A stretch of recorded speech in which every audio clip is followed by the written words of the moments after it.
morning, everyone. Thanks for making it on a Saturday morning at 9 a.m.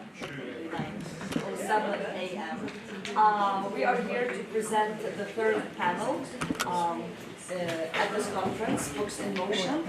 And our first, the panel's title is Aesthetics and Politics, which will bring us to, we're talking about motion, so push and pull, you know.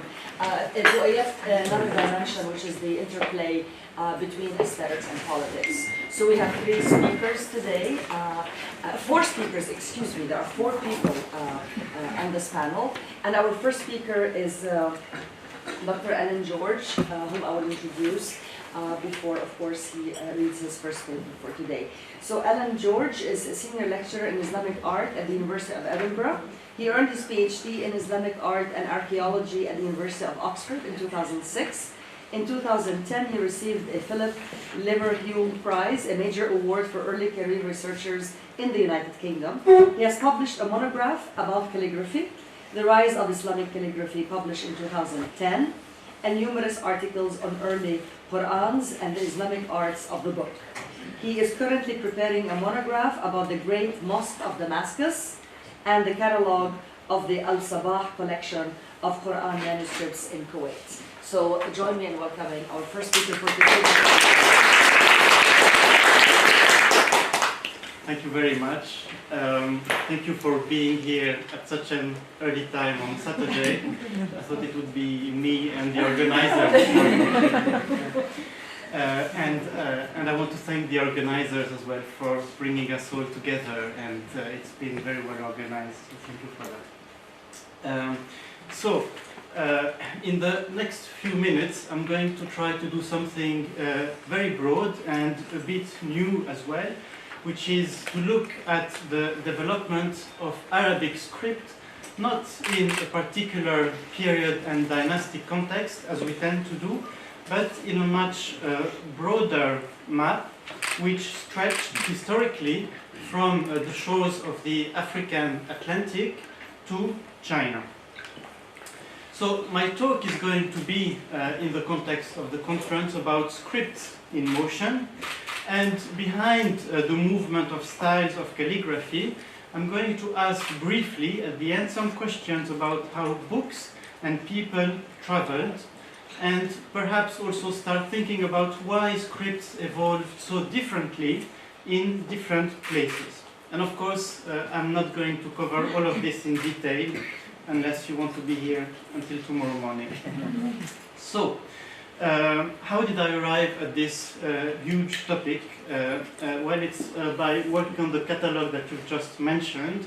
What I would call my comfort zone is early Qur'ans and early Islam, but I've suddenly had to catalog Qur'ans from China, Qur'ans from 20th century Pakistan, and by looking into the literature that speaks about this, I've discovered first that it exists and that there are people working on many of these different fields, doing very interesting things.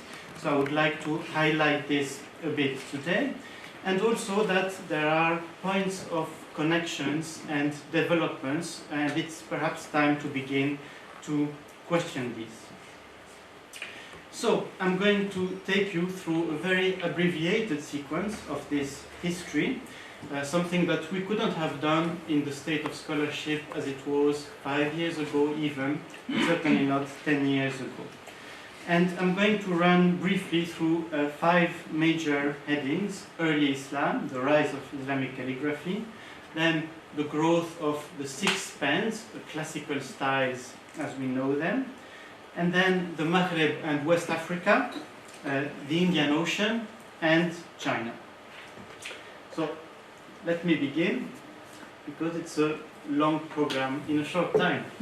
So, Islamic calligraphy begins properly in the 7th century with the rise of Islam. We have 6th century inscriptions, and the Arabic script comes from Aramaic, and particularly from Nabatean, which is the Aramaic dialect of Petra in its written form. So, we have a process whereby in a few centuries, a very localized script that belongs to a remote periphery of the Roman Empire transforms and becomes a script that spreads all over the Old World. So we have the earliest manuscript of the Quran that we call Hijazi in modern scholarship.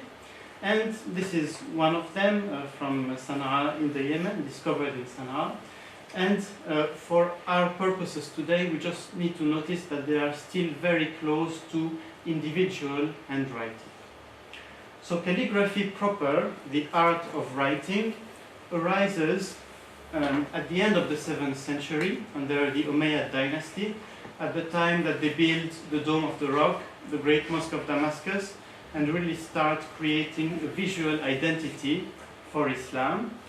And there is a reform that happens at this stage whereby principles of geometry and proportion are placed at the heart of Arabic script. And by doing this, we're still in the 1st century of Islam, the Arab Muslims, are giving more importance to the beauty of script, and particularly script in books, in manuscript form, than any previous high culture of the Mediterranean, such as Greek, Syriac, and so on. And so we have the birth of the angular aesthetic of calligraphy called Kufic, and it's been called like that since the later Middle Ages. And here I'm showing you a classical example of the 9th century, the Quran of Amajur, probably produced in Greater Syria. And here then you can almost sense the geometricality of the layout and of the script. It's austere, but at the same time it is quite harmonious. So this Kufic tradition evolves for 2 to 3 centuries. There are about 18 Kufic styles that have been identified so far, so it's a whole world of its own. And then there's a transformation which begins in the 10th century, and you could summarize it by saying that script or calligraphy branches out into 2 main expressions. One of them is what's been called the new style, which is highly angular, as you can see here, and there is a very strong contrast as well between thin and thick strokes.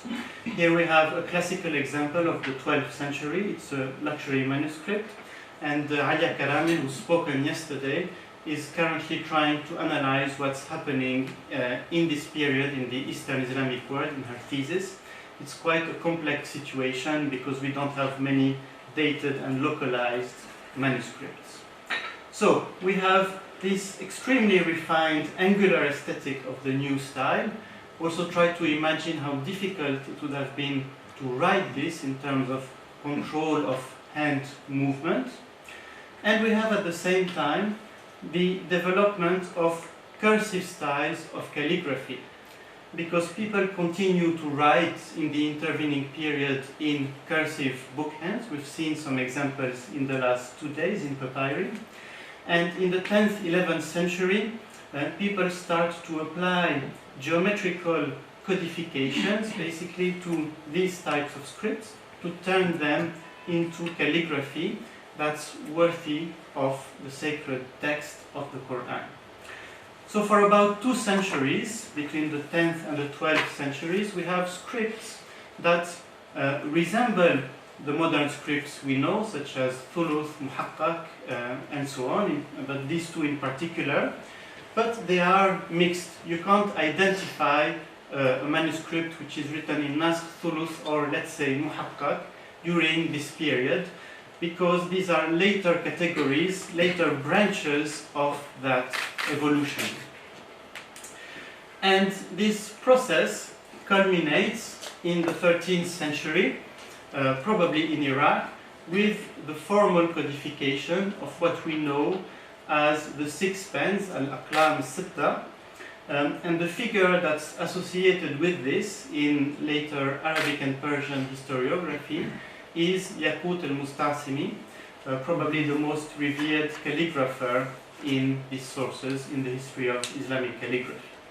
we have a problem with Yaqut, which is that we have dozens and dozens, probably hundreds of manuscripts attributed to him, and most of them are forged, or they were copied with his name out of respect, perhaps. But so we still don't know exactly what he actually did.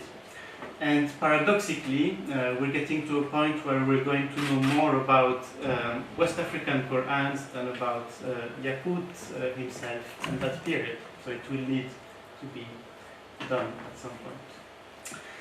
So we have the 6 pens, and here you have their rendition by a modern calligrapher, Muhammad Zakaria, who's American actually, trained in the Ottoman tradition in Istanbul. And there is a question about the 6 scripts, which is that they aren't set in stone as we tend to take them. So Nasr in 7th century Iran was different from the Ottoman Nasr that you see here. And you can apply similar remarks, for example, to Mamluk Muhaqqaq, and the Mamluks were the masters of Muhaqqaq. So this is a question which isn't as obvious as it seems. But broadly speaking, we have a canon of scripts that develops in what's usually called the Central Islamic lands.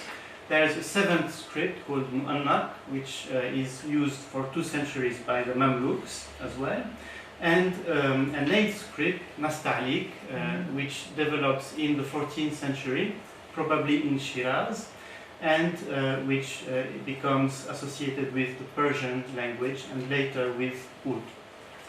So this is, in very broad outline, what happens in the core regions of the Islamic world, and by that I mean the regions where Islam begins and where historically the Islamic Empire first becomes established. The area that you see in yellow, and in different periods, the area that you see in red also becomes included in those aesthetics, and in particular India and to some extent East Africa. I'll come back to that in a minute.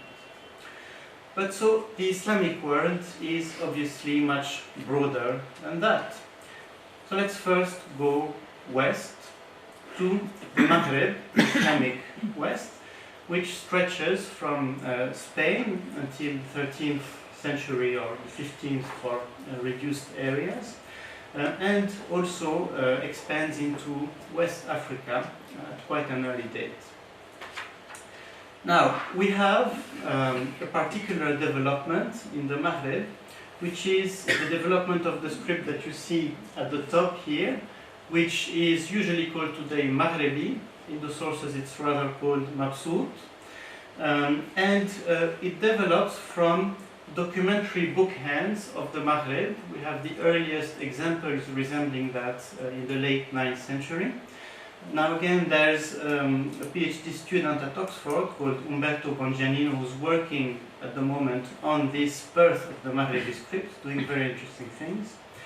But they develop a different aesthetic again, with a different cut of the pen to a thin point rather than a thick end of the pen. So you have much thinner and more regular strokes, and you have these defining long circular endings of letters as well, and particular letter forms.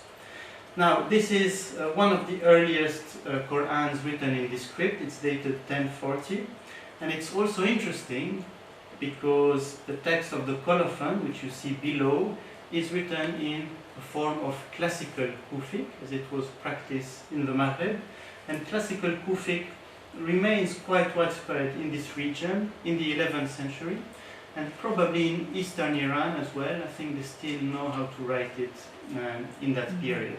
So it actually has a rather long lifespan. So the Maghrebi tradition develops, and there are different stylizations. This is what you could call a classical Maghrebi manuscript of the 13th to 14th century. The script is similar, close to the one we've just seen. There are small variations. The Maghrebi tradition is also interesting because it's quite conservative, they keep features of the early Islamic period, such as writing the Quran of parchment for 2 centuries after everybody else has turned to paper. And in terms of verse markers, illumination, and vocalization, they remain also very close to early Islamic traditions. And in later periods, you have further stylizations in the Maghreb. So you have sub-styles that I don't need to go into right now. Now, Islam also spreads south of the Sahara in what we call today West Africa and the center of Western Africa as well. And there is a whole series of different scripts that develops in those regions. The best known, the best documented in our collection, possibly the most widespread, is what you see here. It's often been called Sudani, for Sudan, the Arabic name of Africa. But it's been renamed by recent scholarship by Nobili, Brigalia, and Constant Ames, Barnawi or Kanami, after cities in the north of modern Nigeria, where this script probably evolved, and it's been linked to the Bornu Empire, which existed there for some time. So it's a script which has its focal point in the region between the border of modern Nigeria in the northeast and Mali and Chad. And what's interesting about it is that the illumination, on the one hand, is probably related to African textiles. But if you look at the verse markers, we're quite close to the Maghrebi tradition, and they use a Maghrebi type of vocalization. So it's been thought for a long time that it was derived from Maghrebi, but looking at the script itself, Brigalia and Nobili have recently argued that it's actually a direct derivative of Kufic, which evolved in parallel with Maghreb. So this is an ongoing debate, but it's worth noting that we have in Mali dated 11th century Arabic inscriptions, so it is quite possible contextually that something evolved separately in those regions earlier on. As we've seen in Elizabeth's talk yesterday, these are interesting as well because they were carried in satchels and they were held between boards. They were not bound but loose leaf. And if you look here, the boards actually have a French inscription, La Meilleure de Hollande. And yes, they did it. It's a beer. It's written on the other board. I couldn't identify the brand. It's become a new area of research. But yes, much more relaxed attitudes there. So, as I said, there are different styles of calligraphy that evolved in West Africa.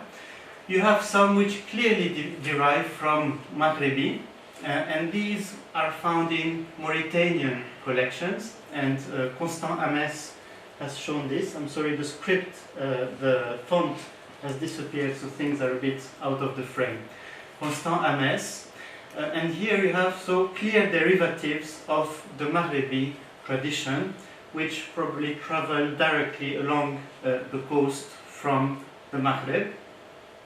And the third style, which I'm going to show now because it's extremely intriguing for me, is this. This was written in 1911 to 12 for de Gironcourt, who was a French explorer documenting Arabic written traditions of this region. So he had local scribes copy text for him. And so, accidentally, he created an archive of scribal traditions as they existed in this broad area at the time. And this was written by, this is the script written by the Tuaregs of Kelsu, which is a town on the Niger River east of Timbuktu. a major trade center in the Middle Ages. And for someone like me, this is something extremely intriguing because it looks like a late branch or survival of the new style of the 10th to 12th centuries that would have been perpetuated for longer. We know that they wrote it in North Africa, perhaps longer than in other regions as well. So it's a bit for people looking into scripts like finding a fossil species somehow. And this has been published by Mauro Nobili. So we're able already to enlarge our map, and you can see that this Maghreb and African region is actually very large geographically, almost as large as the core area, even if you remove deserts on both sides.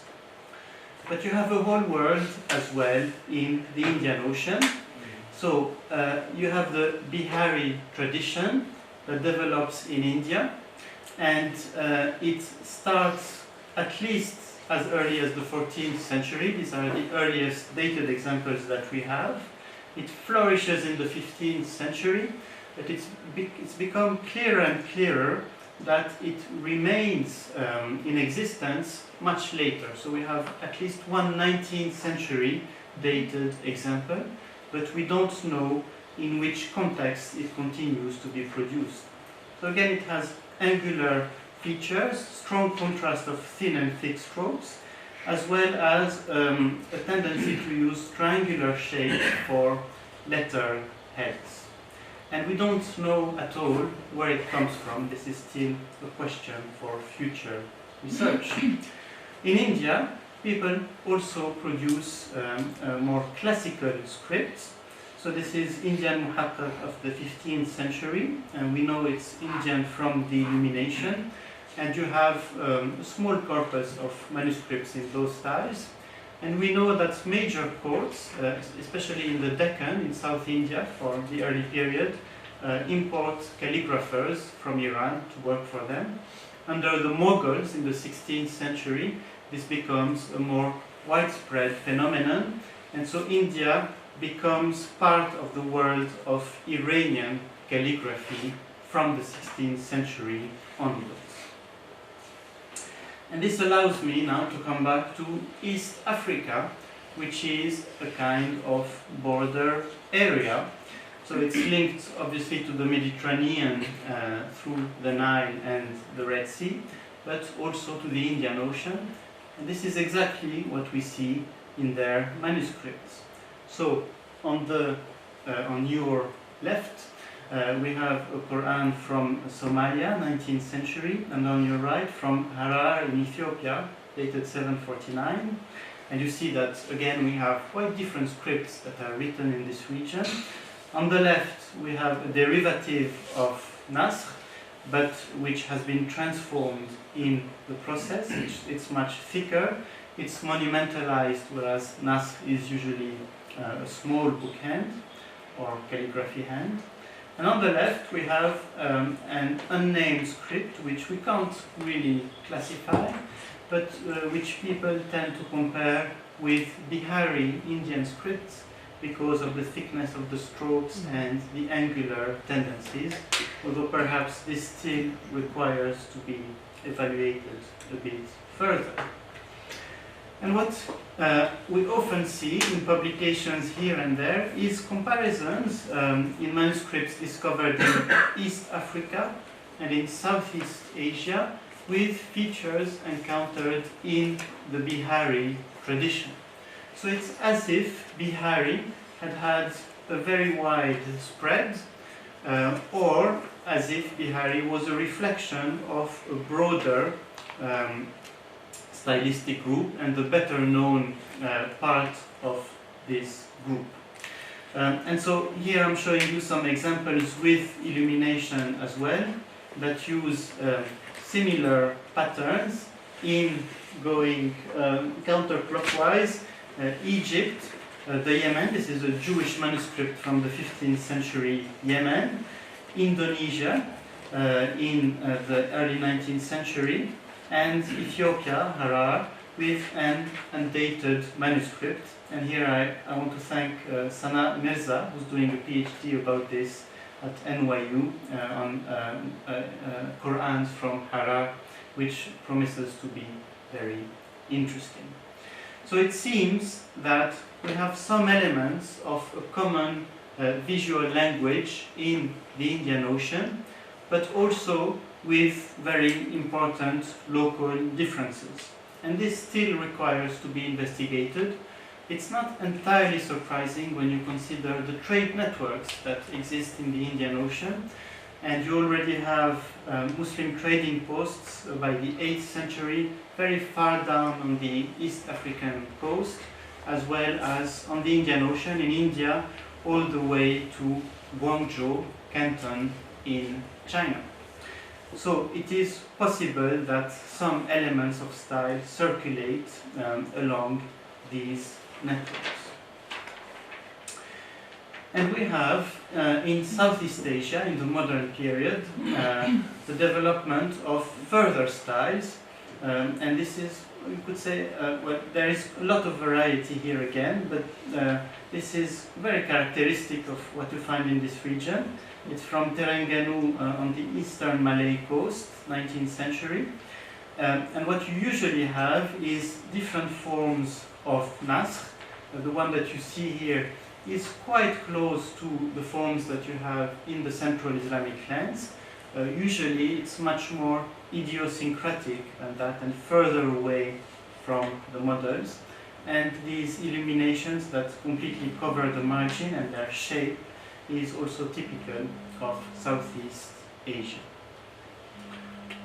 Finally, China, which, as I've just said, had already had Muslim communities by the 8th century, and in the Mongol period, in the 13th, 14th centuries, it becomes a quite powerful community for a century, and it remains thereafter. So this is actually the least well-known of these areas.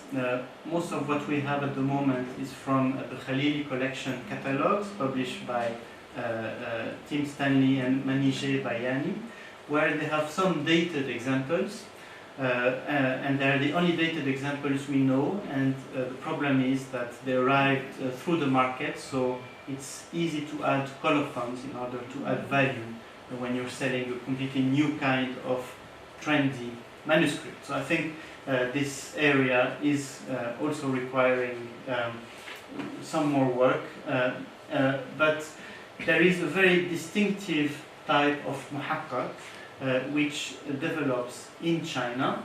We don't know exactly how to date it yet, but it has again an accentuated angularity. Surprisingly for China, the paper is sometimes a bit coarse, so that the pen doesn't flow very easily on the page and the strokes are a bit jagged. But within even this Chinese aesthetic, we have stylistic variation in the calligraphy.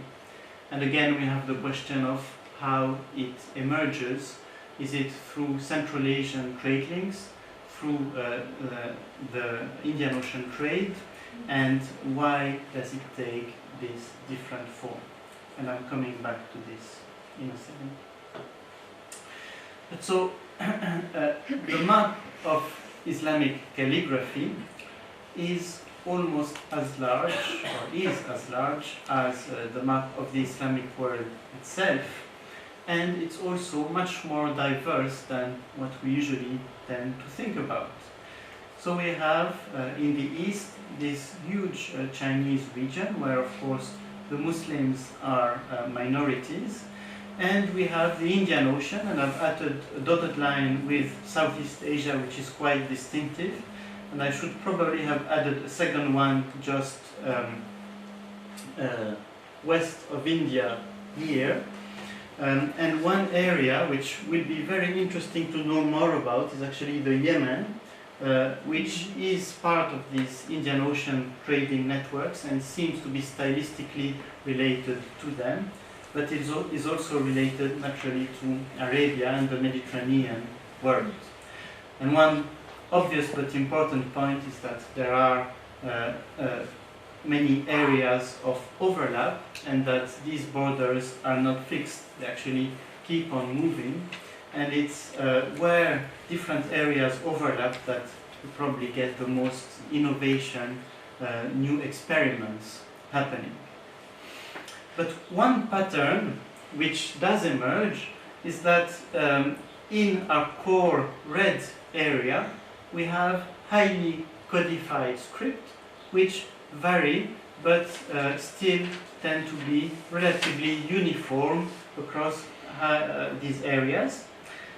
Whereas in the other areas there is a lot more variation and a lot more spontaneity in the way that the script is written, and you could say that there is more mastery of every fine detail in the central area. Now, part of the explanation for this has got to do with the way that scripts are defined. So the classical scripts are defined by each letter being defined in terms of thicknesses of the pen for their height and their width, and then the thickness of each part of the stroke is also defined by examples. And if you're learning one of these scripts, this is Nasr here, you're going to practice single letter shapes, starting with the single stroke of Alif for month and month, possibly even a year. And you're going to take 3 to 4 years full time to get the ijaza, let's say, in the Ottoman tradition. And then you're going to write 2 letters, groups of letters, and finally words. And we know that in the Maghreb, this isn't the way that these things were done. We have a testimony of Ibn Khaldun in the 15th century who distinguishes the 2 learning methods and says that in the Maghreb, people just look at a whole word which is done by the master, and they copy it until they know how to write and they have mastered the script. So there is less attention to every single detail of every single letter. And this is also the technique that's used in Africa. So one question is it or was it the same in India and in Southeast Asia? In Southeast Asia, this tradition is still practiced, so we may be able to get some answers. But one consequence of that is you have less refined scripts in what I will call the periphery, at the risk of being very unfashionable. But you also have much more freedom, and people in the Maghreb and in India with Bihari actually come up with wonderful, very creative things all the time. And one good example is Al-Kandusi, a Moroccan calligrapher of the 19th century, with his extraordinary monumental scripts. Another question is how did these styles travel? And I think this is a question we should begin asking more systematically, perhaps. And we have 2 obvious possibilities. They traveled with people. We have, it's quite well documented for India in the 15th and 16th century. You have a movement of Iranian calligraphers towards courts in Golconda and the court of the Mughals. But we don't really know to what extent this is happening elsewhere as well. Or we have books in motion, objects that travel. And in fact, not only books, but surprisingly, inscriptions as well, stone inscriptions. So we know, for example, that stone inscriptions from Valencia in the 13th century were taken, tombstones were taken all the way to Mali, where they were found. And we have tombstones from 11th century Southeast Asia, which are thought to be of Iranian craftsmanship. And Kamhat on the West Indian coast was also an important center for exporting marble carved objects, including inscriptions, throughout the Indian Ocean. And that's been studied by Elizabeth Lambert. So we have many questions. What is certain for now is that Arabic was the first script to have spread on such a scale before the age of European colonial expansion, and that these scripts are the image of an old world that was intrinsically connected and replete throughout its history with rich hybrid experiments. Thank you.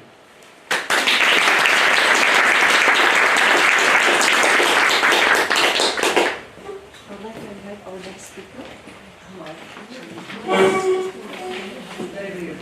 Okay, I'd like to introduce to you next our second speaker for today's panel.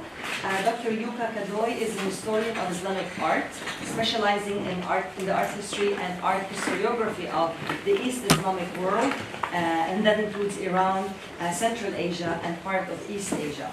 She has been a visiting professor at the LAU and currently working on a catalog project of Islamic hardstone objects for the Al-Sabah collection in Kuwait.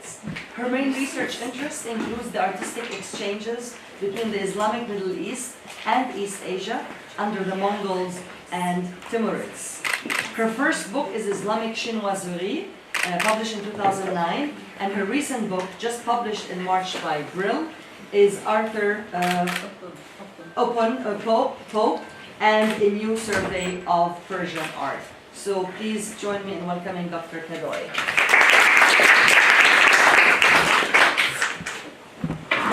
Thank you very much.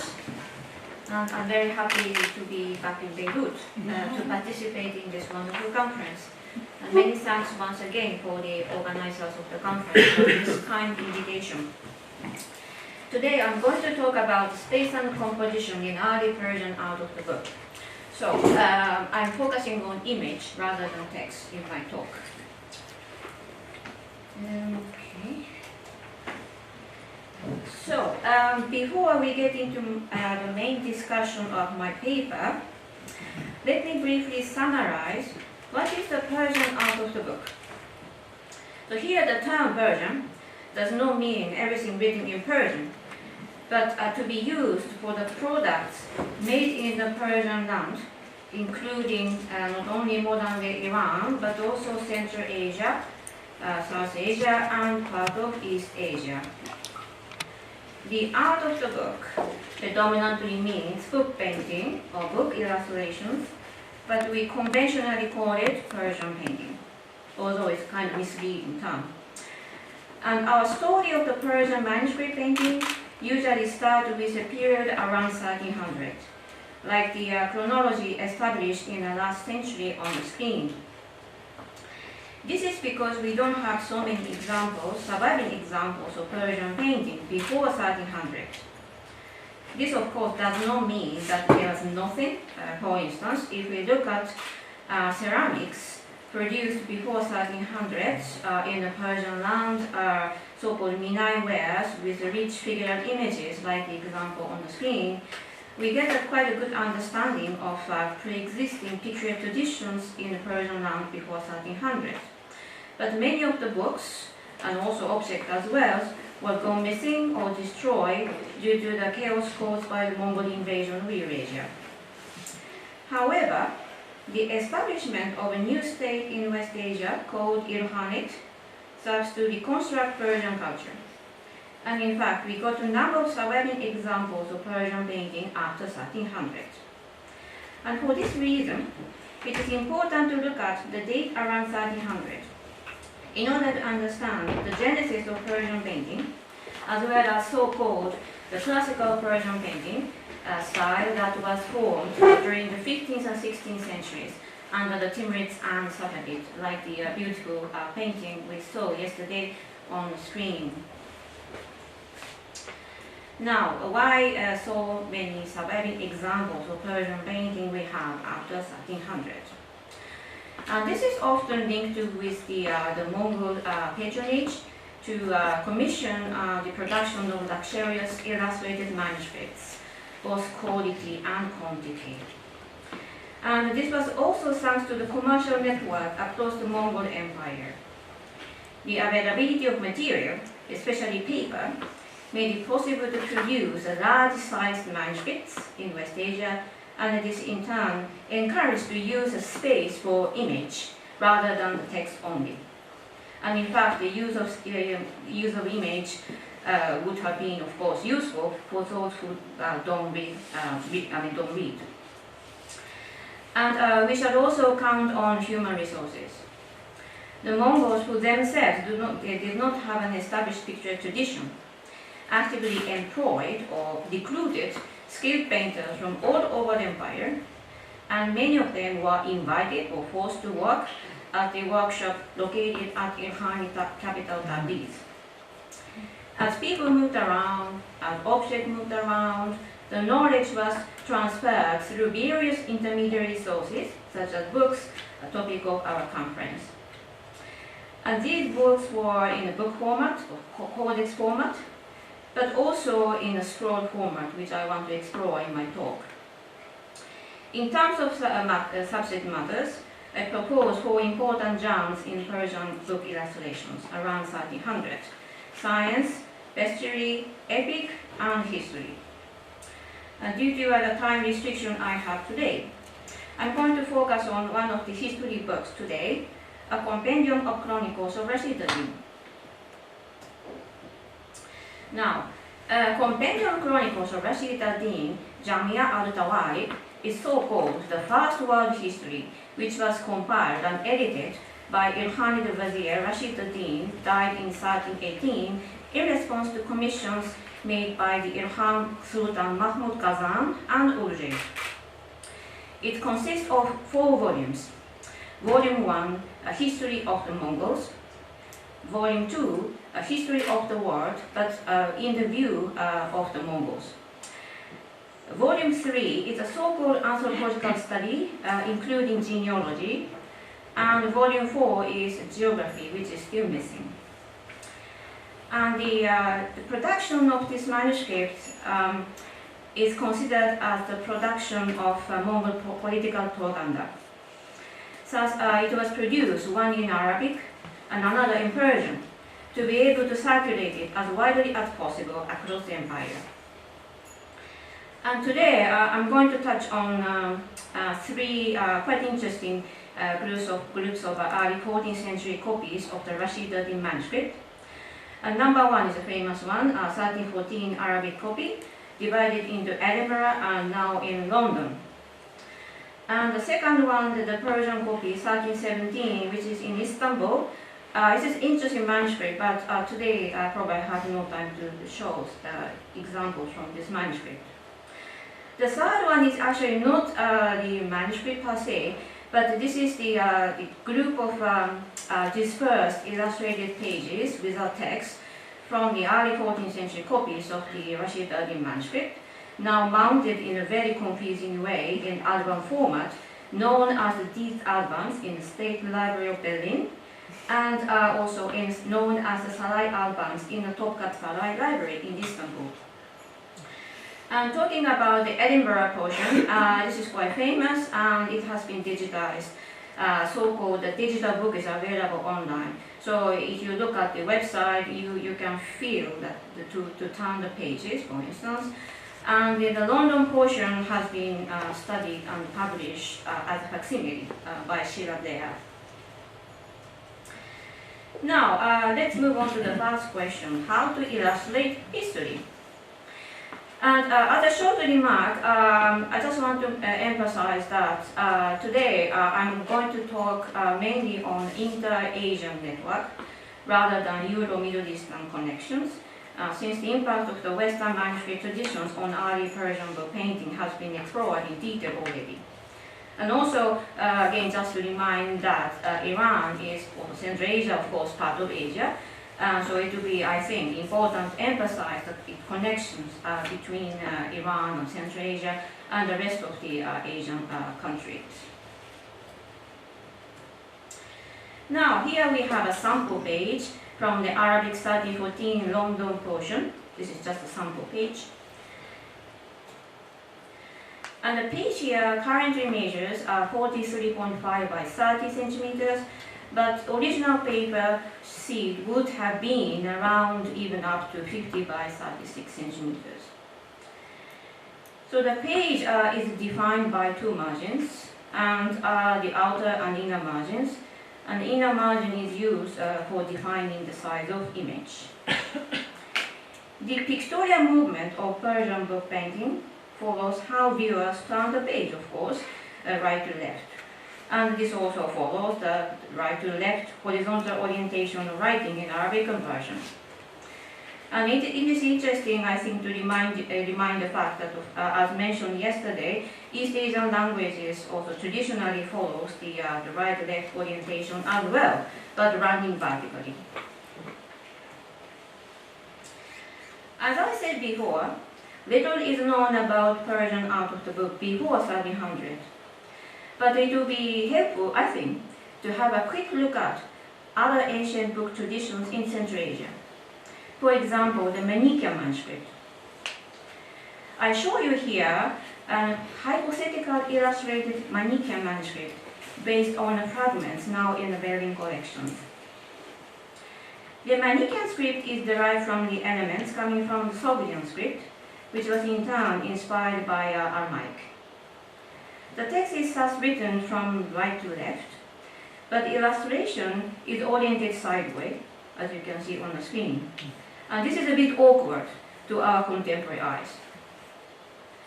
The concept of this image orientation may have been derived from textiles, material which was widely used in Central Asia and East Asia as books. But this is another story to explore. Now back to the Rashid al-Din manuscript. Most illustrations of the early 14th century copies of the manuscript are in horizontal format. Why this is mainly due to the fact that thanks to basically the large sized paper. I want to question this point further, for instance, comparing the sense of horizontality here with that found in the traditional East Asian hand scroll paintings, like the example on the bottom. Both examples got the same pictorial component, namely two persons and a naturalistic environment, but they treat space in a quite different way. In a scroll painting, the pictorial movement is essentially from right to left, but the viewers can indeed decide the focal point and can decide even to go back to the previous scene by rolling the scroll from left to right. In the manuscript illustrations, space is confined by margins, obviously, and what painters could achieve would be to squeeze pictorial subject into the limited space, thus distort much of the composition. In the image above, for instance, the ground is awkwardly divided into several levels in order to suggest a sort of sense of depth or perspectives, while the trees are used merely as a space pillars. To look at other pages from the 1314 Arabic copy, I'd like to show some examples from the Edinburgh portion. On the left-hand side, I have unusual stepped format, and it has two paintings that depict different episodes. And we see the flags depicted outside the margins, and perhaps as a reflection of the painter's attempt to indicate the sense of verticality. As for the folios 1, 3, 4 to 5 on the left-hand side, two images are set on a verb of each page, evoking somehow the scroll painting from East Asia, but they depict a different episode. Further to a folio 1, 3, 4 to 5, it is interesting to compare them with the traditional woodblock printed book in East Asia on the right-hand side, which is in fact contemporary to the Rashid al-Din manuscript. In the case of a woodblock printed book, the image is expanded over 2 pages. But the point here is to understand the process of making this page layout. And this has to be defined by a wood carver when carving wood, and then to be printed later, as we learned yesterday. So in other words, it is difficult to make any changes after carving and printing. On the other hand, handwritten manuscripts give more flexibility to painters who could a little bit adjust image compositions, but within the confined space. Now, I'd like to show another 14th century example of woodblock printed books, a fragment of the Uyghur book in Central Asia, because the Uyghurs are among the painters who are known to have been working in the Erhanic workshop. The example on the right-hand side evokes the previously shown Chinese or East Asian style of the book, rather than the Rashid Adin manuscript. And this is not surprising, given that the Uyghurs had even changed their writing style by this time in order to sinicize their culture. So what happened was, the Uyghur script was like a Manichaean script based on the Sogdian script, thus originally written from right to left. But over the course of sinicization process,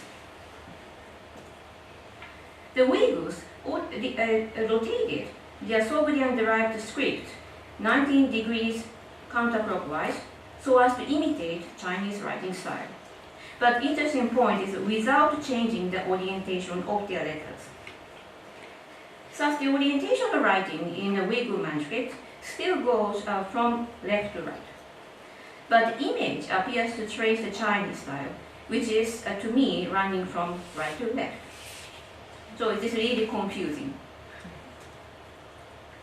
Now, I want to move on to the next topic, which is just to ponder around the figure images and their relations with genealogy.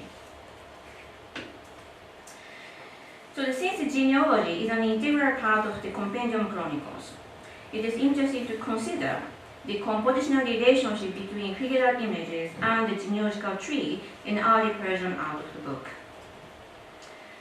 One of the intriguing elements in the genealogical writing found in early 14th century copies of the Rashid Ali manuscript, such as the one on screen, is to form a genealogical chart with a square-shaped illustrations.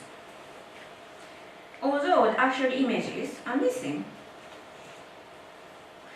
we are fortunate to have some examples of square-shaped images survived in the Berlinti's albums.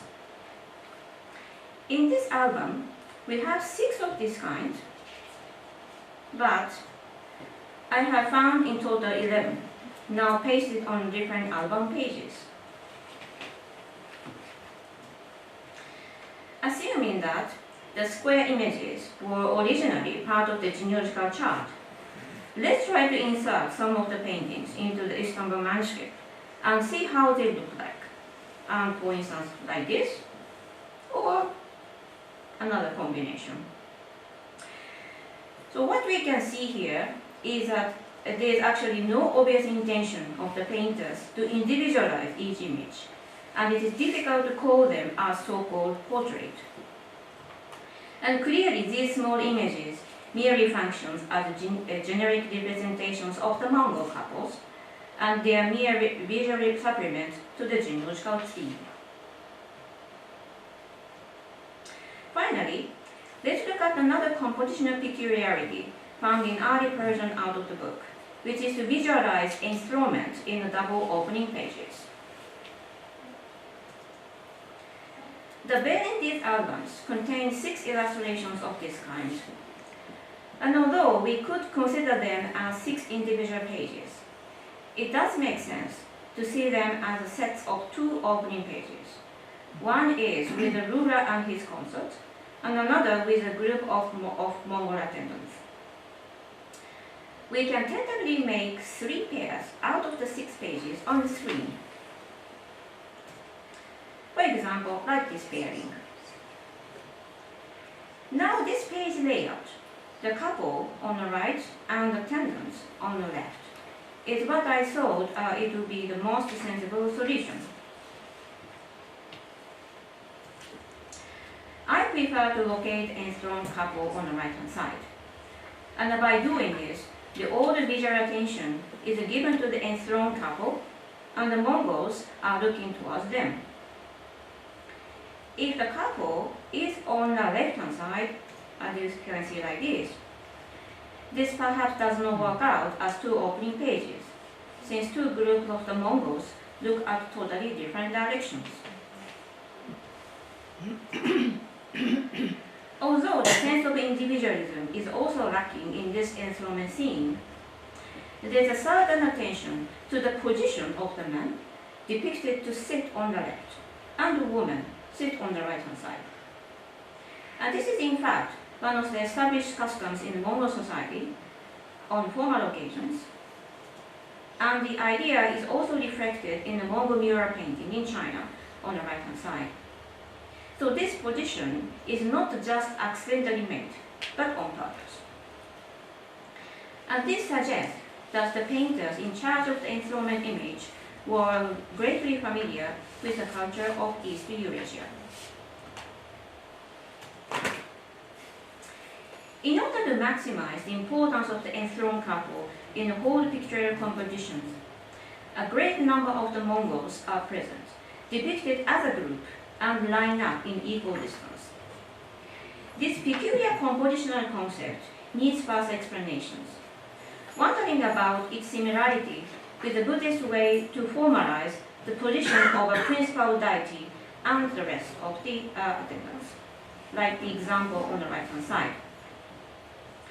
And here I don't say that the ultimate impact of the Buddhist text on the pictorial compositions of enthronement scene above in the Rashid Ali manuscript, but their compositional similarities are quite striking. My final observation is to look at the roots of book circulation across Asia from the 14th century up to the 16th century, from Iran to India. The enthronement image that had been canonized by the painters of the early 14th century copies of the Rashid Ali manuscript became a model and was extensively used by the painters of the later copies of the manuscript. And this is demonstrated clearly, for instance, by a 15th century Herat copy, now in the Bibliothèque Nationale in Paris, and a 16th century Mughal copy, now in the Raza Library, Rampur in India. The Rampur manuscript is a perfect example for tracing the path of travels of early 14th century copies of the Rashid Ali manuscript from Iran, Central Asia to South Asia, while the Paris manuscript extended the further travel of such Oriental manuscripts up to Europe. In conclusion, the examples from the early Persian art of the book demonstrate the richness of book culture in pre-modern times in Asia. And also the examples I have shown today illuminate the early phase of the compositional development in the Persian painting. Although I have focused on inter-Asian connections in my talk today, tracing the roots from East Asia, Central Asia, West Asia, back to Central Asia, and finally to South Asia, there should be more roots of the circulation of the book culture across Asia. And I hope my short presentation today illustrates the dynamics of the knowledge transfer and the role of the books in the transmission of ideas across a wide area of Asia. And thank you very much.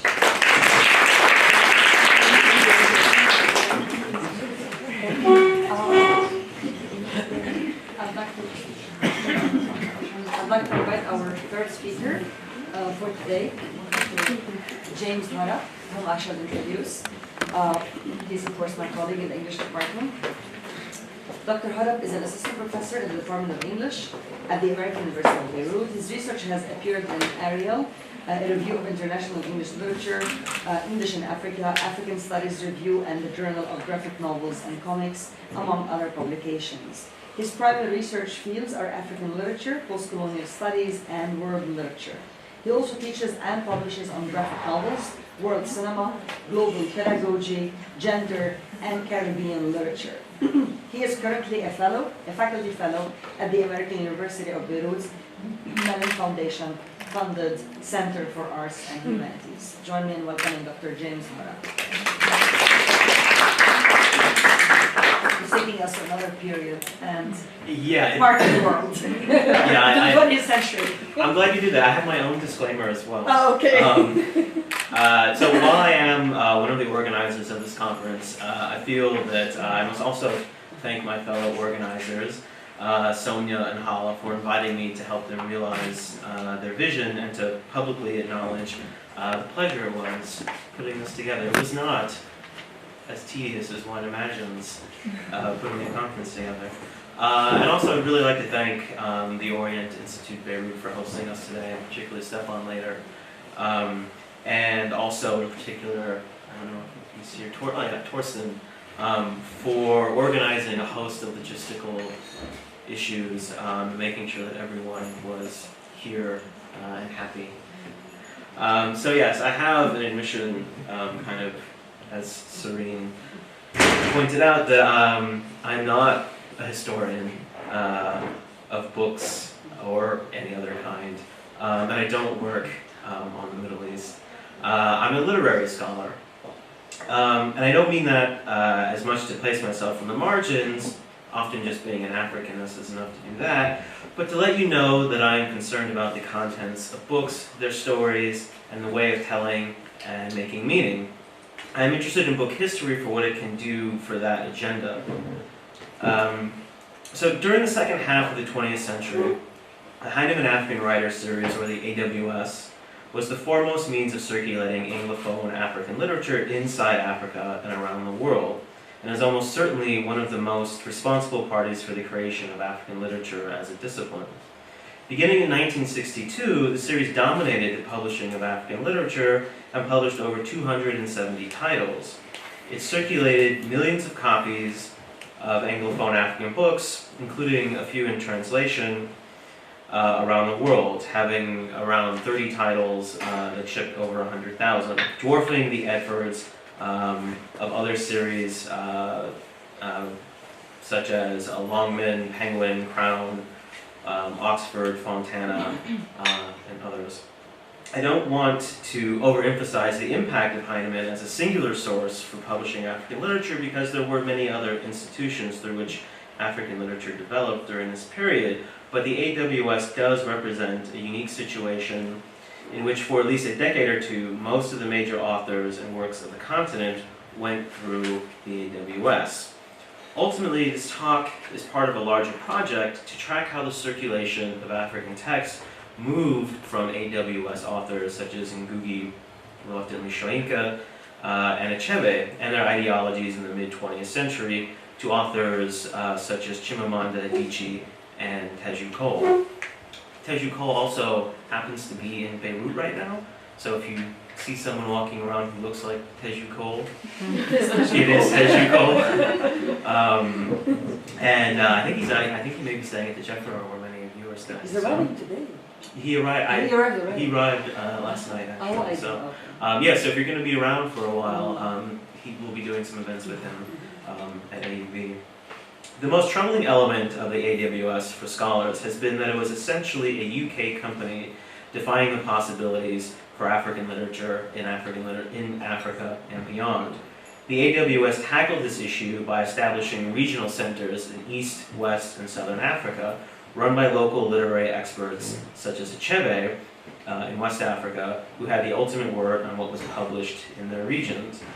There are many anecdotes to speak to this, but perhaps one of the most interesting and most telling, because of the names involved, involves Ngugi wa Thiong'o.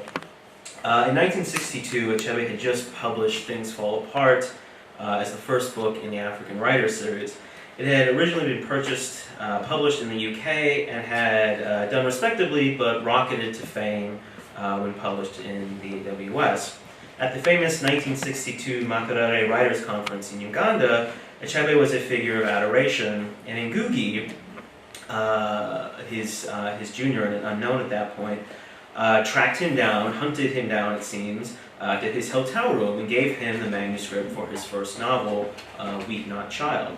Achebe said, reluctantly, that he would consider it, but by the time the conference finished 3 days later, Achebe had read the novel and was chasing down Ngugi. He promised him inclusion in the AWS, had him sign a provisional contract on the spot, and the book was released in the series as number 7 in 1964. Other similar stories confirm that essentially if Achebe endorsed a work, it held sway so much in the series, even with the publishers in London, that it was pretty much a guaranteed inclusion.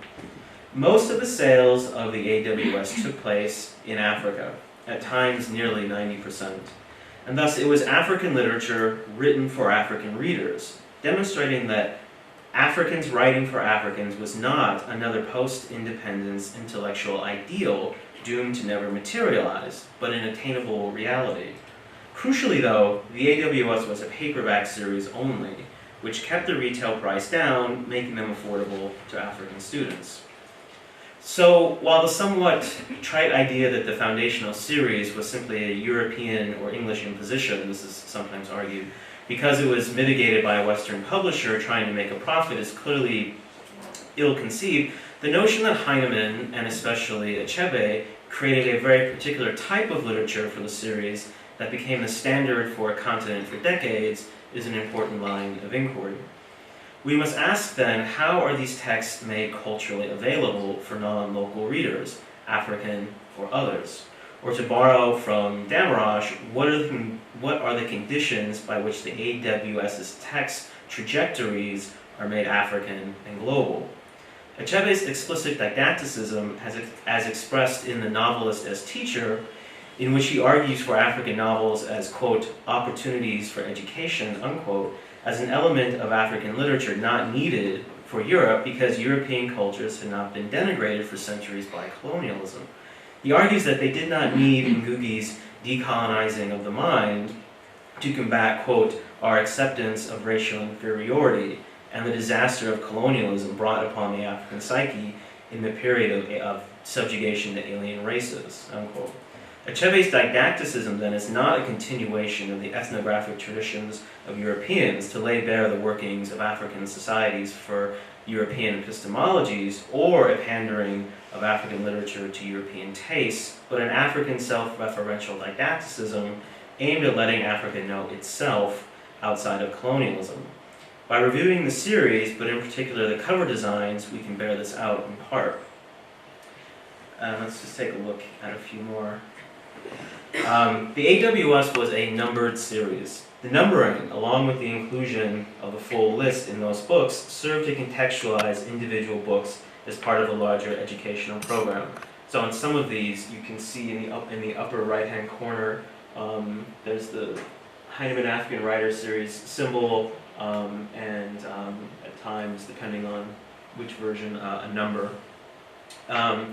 One was reading a book in an ordered series and joining a fraternity of other readers carrying the iconic, mostly orange paperbacks.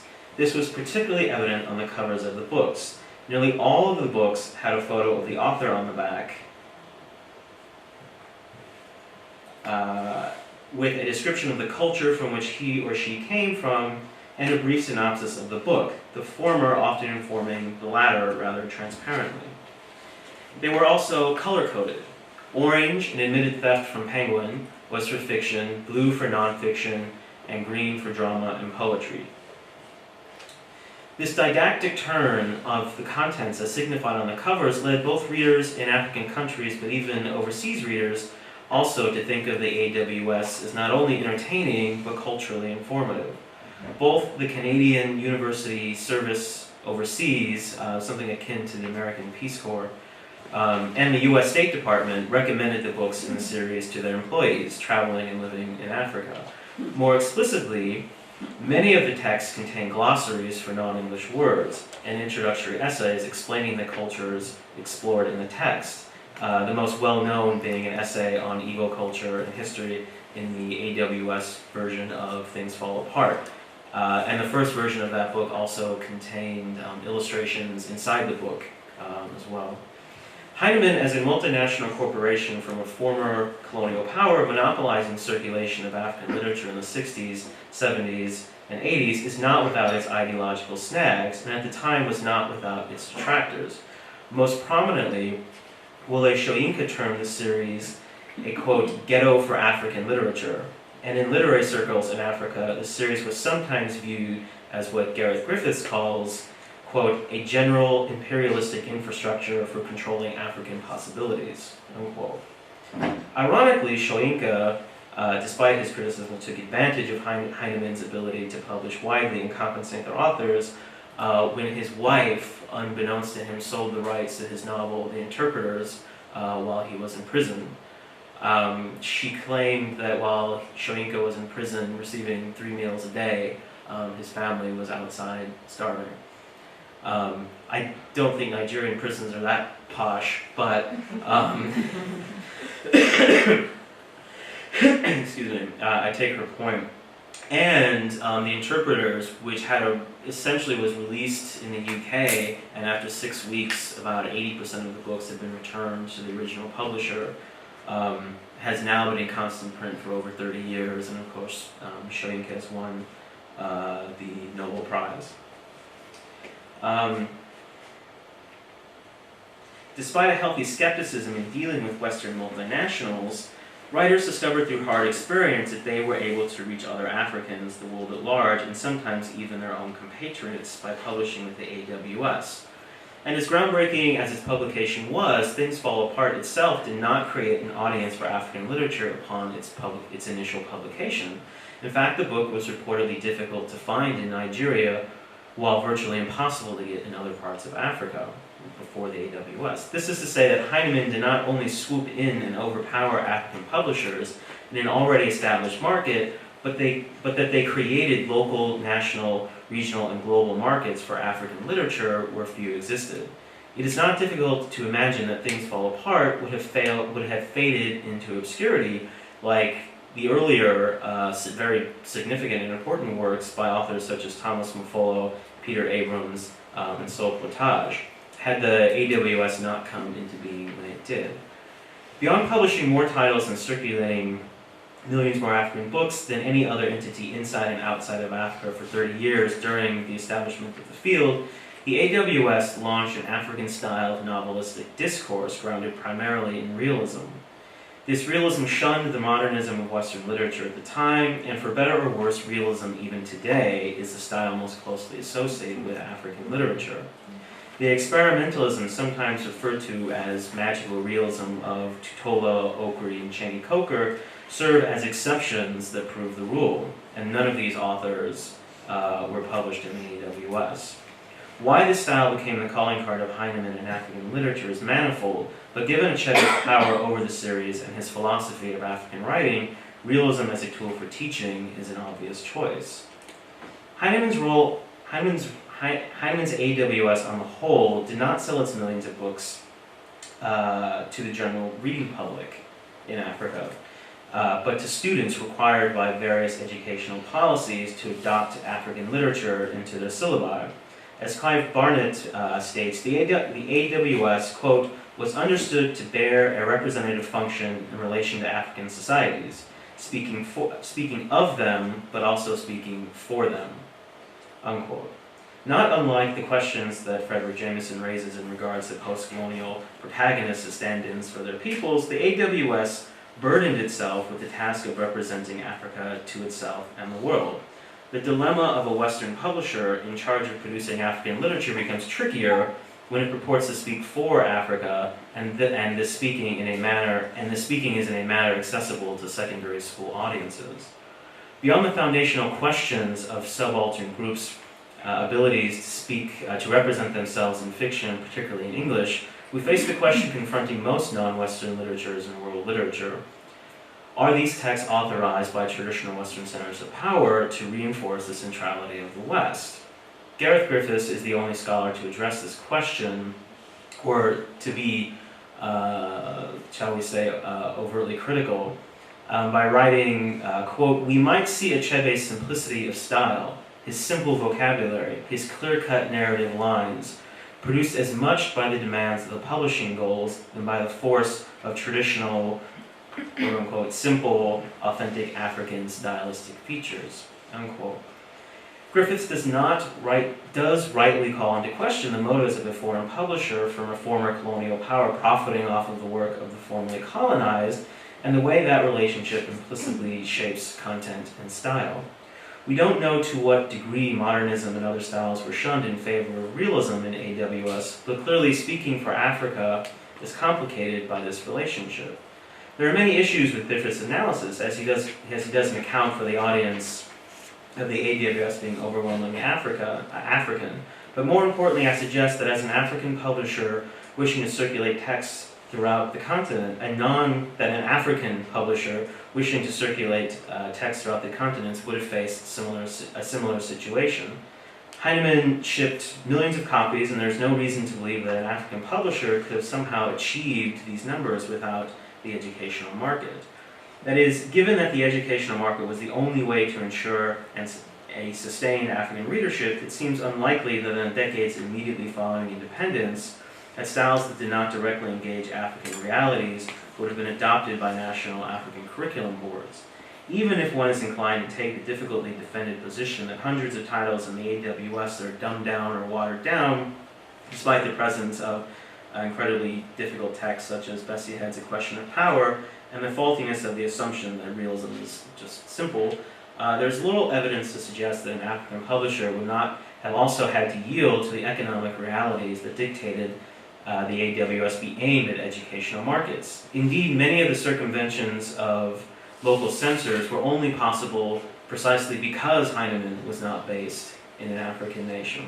Therefore, while one must admit that the AWS must have been influenced by its dependence on the educational market, and that for Africa to represent itself in a series of books would be far less problematic if a direct line could be drawn from African writer to African publisher to African reader, the existence of Anglophone African literature may depend on it not having happened that way. It is of course debatable whether the series could simply have rejected or restrained the realism of most of its catalog in favor of more modernist styles. The rejection of many of the trappings of modernism was political because a new African literature cannot be seen to simply duplicate the fashionable Western style of modernism.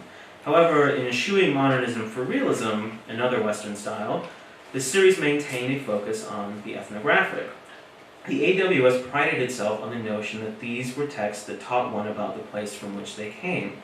One could learn about a real place and culture, but also enjoy a narrative, and the covers explicitly reinforce this. As previously mentioned, content was paired with packaging that stressed these ethnographic qualities, and the various foreign entities mentioned above that adopted the series not only for its literary value, but for its ability to inform foreigners on specific African cultures, attests to the ethnographic efficacy of the AWS for readers outside of Africa. What was didactic for an African student audience played as ethnographic for foreigners and perpetuated an affiliation between African literature and ethnography that began centuries earlier.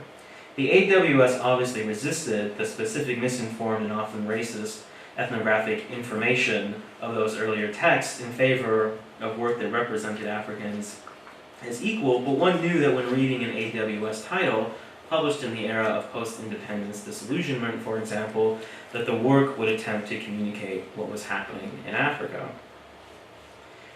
In her essay, Literature for the Planet, Waichi Dimmock provocatively formulates the tension between the local and the global in the movement of literature. Like Damrosch, Dimmock is interested in the trajectory or circulation, as geographic production location hardly defines a text because it can land or impact any number of places. She uses the example of reading Dante in the Soviet Union, specifically of a Gulag prisoner reading Dante. She argues that we need to stop assuming a one-to-one correspondence between geographic origins and a book's evolving literary radius. Literature outmaneuvers the nation in terms of scope, so much so that it presses us to think of larger scopes of reading. This inability to contain literature, the inability of Tolstoy's works to remain meaningful only in Russia or Shakespeare's only in England, demands a larger understanding of the way texts move in the world. She uses Einstein to discuss these large movements as demonstrating literature's elasticity, which is the term physics uses to explain the way matter moves in the universe. Dimmock elegantly explains how the movement of literature creates elasticity in literary time and space, a la Einstein's relativity. Texts bend, expand, and reshape themselves for different contexts, so that Dante's descent into hell can be as salient to a 20th century Soviet Gulag prisoner as to a 14th century Italian aristocrat. While embracing the way literature can expand via musings on Einstein, Dimmock overlooks the particular ways that traditionally underrepresented literatures move differently than works like Dante. The Divine Comedy can be elastic because, as a canonical text, its ties to a well-understood time, place, culture, and literature will not be unmoored by its trying journey to 20th century Russia.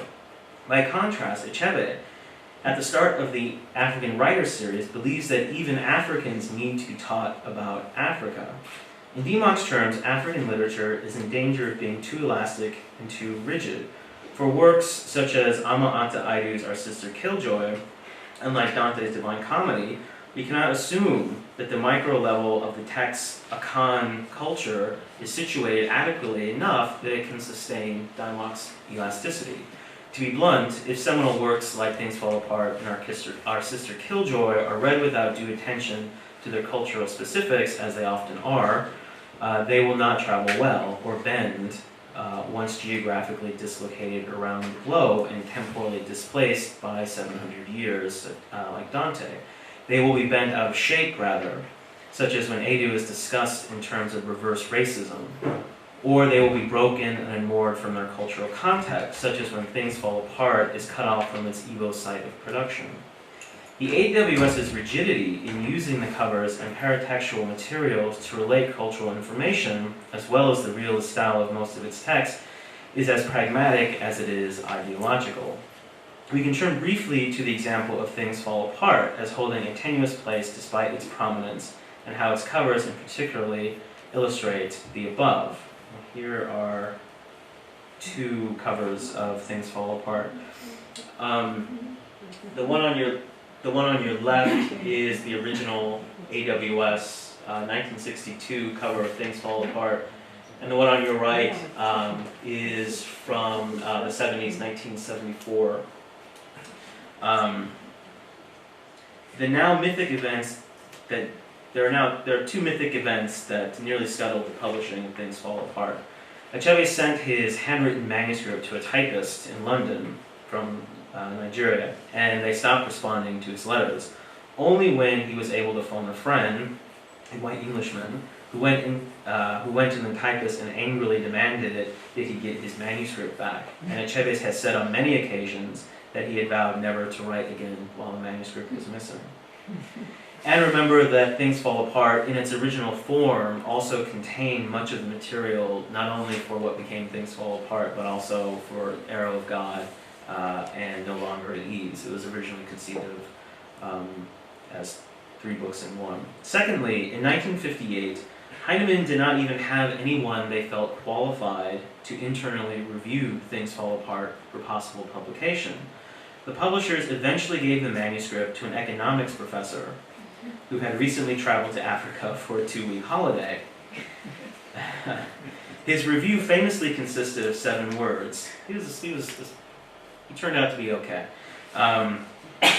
His review famously consisted of 7 words, quote, "the best first novel since the war," unquote. Even publishing Things Fall Apart, an almost universally praised novel and the flagship for African literature, required good fortune, coincidence, and happenstance to get published. And we can look briefly at Things Fall Apart's covers to see this didacticism.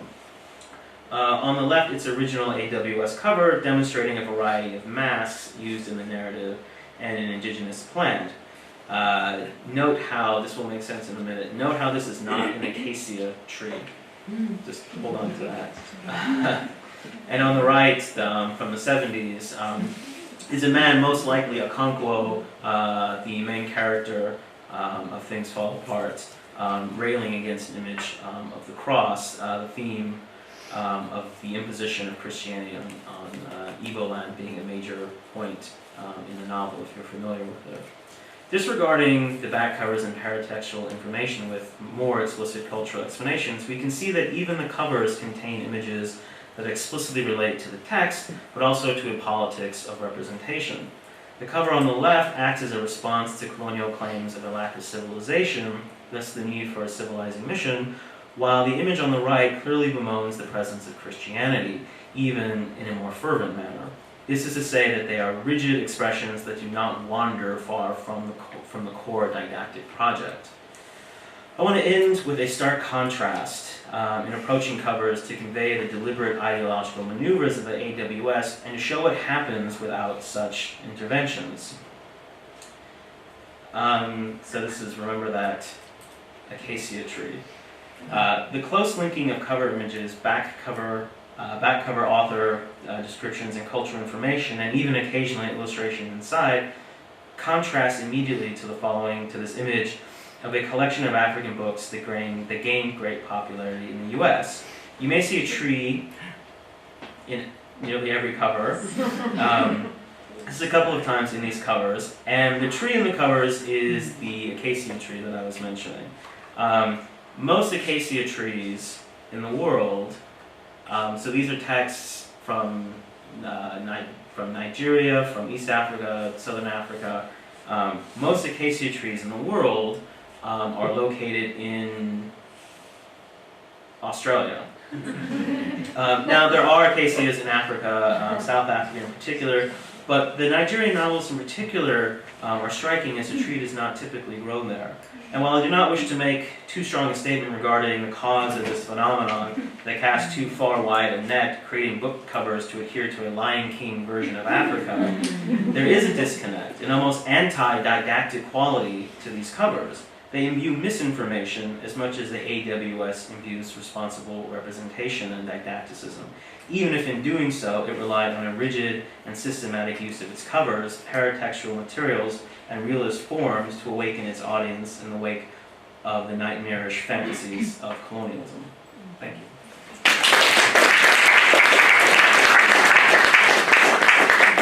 Our fourth speaker for this morning's panel is none other than Dr. Sonia Atassi. She is, of course, one of the major organizers of this conference. She's an associate professor and also the chairperson of the Department of English at the American University of Beirut. Her research is in comparative literature and also modern Arabic literature, book culture and art, and collection studies.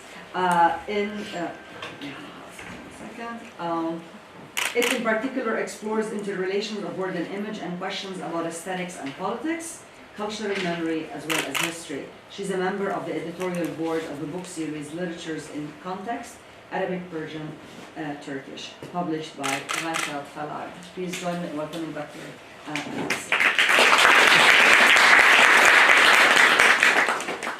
Thank you very much, Céline. I would also like to thank my co-organizers, and I would like to point out that this was really a very pleasant experience that led not to dispute but to increase friendship. So thank you. And I also thank the OIB directors and the researchers for housing us and helping us out so much today. All right, so the title is Contemporary Book Art in Iraq, Unfolding Narratives of Survival and Intimate Encounters Between East and West. I'm not going to read through these quotes. You can read them on their own. I just want to highlight a few key words. These are zones of privacy, intimate encounters, unwitnessed communication, freedom, and privacy. The beginnings of book art are usually associated with a specific European context, namely the illustrated book, the livre d'artiste, which emerged as a publishing enterprise initiated by art dealers such as Ambroise Vollard and Daniel Henry Kahnweiler in fin de siècle France as a reaction to the mass-produced book. The definition of book art has aroused much scrutiny, first with the historical avant-garde of the early 20th century, then in the 1960s and 70s, when new forms of book art started to proliferate worldwide in the context of socio-political activism and reproducible media such as print, and especially the poster became a privileged site of a new self-identified third world aesthetics. Books have always had a political character, constituting one of the oldest forms of documenting history, and at the same time providing zones of privacy, making possible intimate encounters and a reading practice, silent reading, that Alberto Manuel describes as unwitnessed communication between the book and the reader. Book art has come a long way from the traditional livre d'artiste. It today includes inexpensive multiples as well as valuable one-of-a-kind objects. Highly intermediate in character, it defies clear-cut definitions. Instead, it goes well with an understanding of art in which all arts are composite arts, both text and image. All media are mixed media, as W.J.T. Mitchell says in Picture Theory. What makes book art stand out then is not its media, but its emphasis on objectness. Book art transforms the condition of the book. It complicates the relation between word and image, content and form. What was considered secondary turns into the primary object. No longer subordinated to privileged text, it reverses the ideological underpinnings of word and image and stands at the center of attention. Not much has been written about contemporary book art in the Arab world. It is usually placed in the context of al-Hurufiyya, a movement that is identified by the use of Arabic letters and Arabic huruf in modern art. But book art differs significantly from al-Hurufiyya, challenging the very condition of bookness. It foregrounds its objectness, which at times little or no significance accorded to the written word. Like a number of other leading museums, the British Museum has expanded its collection of modern and contemporary art from the Middle East. Its collection focuses on works on paper, which include book art. Its exhibition, Word into Art, Artists of the Modern Middle East, curated by Venetia Porter, included valuable examples. Another notable publication is the catalogue, Dafatir, Contemporary Iraqi Book Art, an exhibition curated by Nada Shaboud that traveled to different venues in the US in 2006-2007. L'Art du Livre Arabe, edited by Marie-Geneviève Guestin and Annie Bernay-Nouri, also includes some examples of contemporary book art. Iraq has found its way into Johanna Drucker's The Century of Artist books. However, not with Iraqi artists. As insightful as Drucker's book is, it remains Eurocentric in scope and vision. Iraq comes in as subject matter only, namely with Brett Freeman's Sim War, a printed multiple. Sim War juxtaposes images of video war games and the 1991 Gulf War as they were regularly broadcasted on CNN with an autobiographical narrative dating back to the 1960s, when the artist stayed as a teenager in a military hospital that was treating American soldiers wounded in Vietnam. In an exhibition catalogue by Wu Hang and Peggy Wang entitled Shu, Reinventing Books in Contemporary Chinese Art, and yesterday we had learned more about the Shu, I also came across a Chinese artist, Wai Gongping, whose black-covered book, Desert Storm, remains highly relevant today as war is waged in ever new forms and foot soldiers are replaced by drones. What would a history of artist books look like that also included contemporary book art from the Arab world or China, and possibly other regions? Iraq has a rich tradition of the book, from the beginnings of writing to the height of Abbasid manuscript culture in modern times, in which Cairo writes, Beirut publishes, and Baghdad reads, as a popular saying goes. Celebrated as a cradle of civilization, the first material documents of writing in the form of clay tablets come out of Mesopotamia. The Epic of Gilgamesh has come to exemplify the worldly character of texts, as its circulation history out of Mesopotamia and into the heart of the British Empire, the British Museum, and Western anthologies of world literature shows. So here in particular the anthologies edited by Damrosch. In their introduction to writing and materiality in China, Lydia Liu and Judith Zeitlin point to, I quote, the production and circulation of writing as a dynamic process, something that can be collected and exchanged, bought and sold, bestowed as a gift, or entered in the contest, something that can be cut up, pieced together, and recycled, borrowed, copied, or appropriated, something that can be stolen, ruined, lost, and destroyed. And here the words in italics are my emphasis. The same can be said about books, and in the Arab world, especially in Iraq and now in Syria, we have seen a lot of the latter in recent years. Books stolen, ruined, lost, and destroyed. What does it mean to work in book art in such a context? In this paper, I focus on contemporary book art in Iraq and one artist in particular, Rafa Anasiri, whose artistic trajectory speaks of routes of travel and circulation often forgotten or overshadowed by notions of world literature or global art that define the entry of books and artwork into the world by their arrival in Western markets. So just some background information on Rafa Nasiri, and I thank my colleague David Risley, who taught me to do maths. So I know this is a very basic one, but I was happy to be able to do it. So Rafa Nasiri was born in Tikrit in 1940. He started his artistic trajectory in Baghdad, studying painting with some of the founding fathers of modern art in Iraq, such as Jawad Salim and Shaka Hassan al-Sa'id at the Institute of Fine Arts. Whereas most of his fellow students continued their studies in Europe, he, in 1959, went to study printmaking at the Central Academy of Fine Arts in Beijing, China.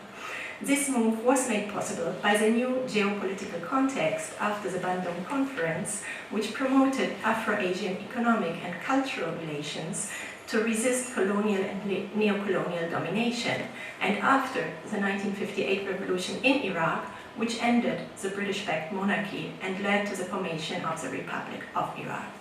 In Beijing, Nasiri studied with Li Hua and Hong Yu-yi, through whom he was introduced to different print techniques, in particular woodcut print, as rendered prominent in Europe by expressionist artists such as Käthe Kollwitz. So here it's not so much about books that travel, but about the techniques, the tools that go into their making that travel. Nasiri pursued his studies in printmaking later at the Gravura in Lisbon, and also gained experience in printmaking at Stanley William Hayter's Atelier 17, known later as Atelier Contrepoint in Paris. He returned to Baghdad to open the graphic arts department at the Institute of Fine Arts in 1974 and his own studio. After the Gulf War of 1991, he left for Amman, continuing his life and work in exile. Unfortunately, he passed away in 2013. When I did this map, I was quite intrigued.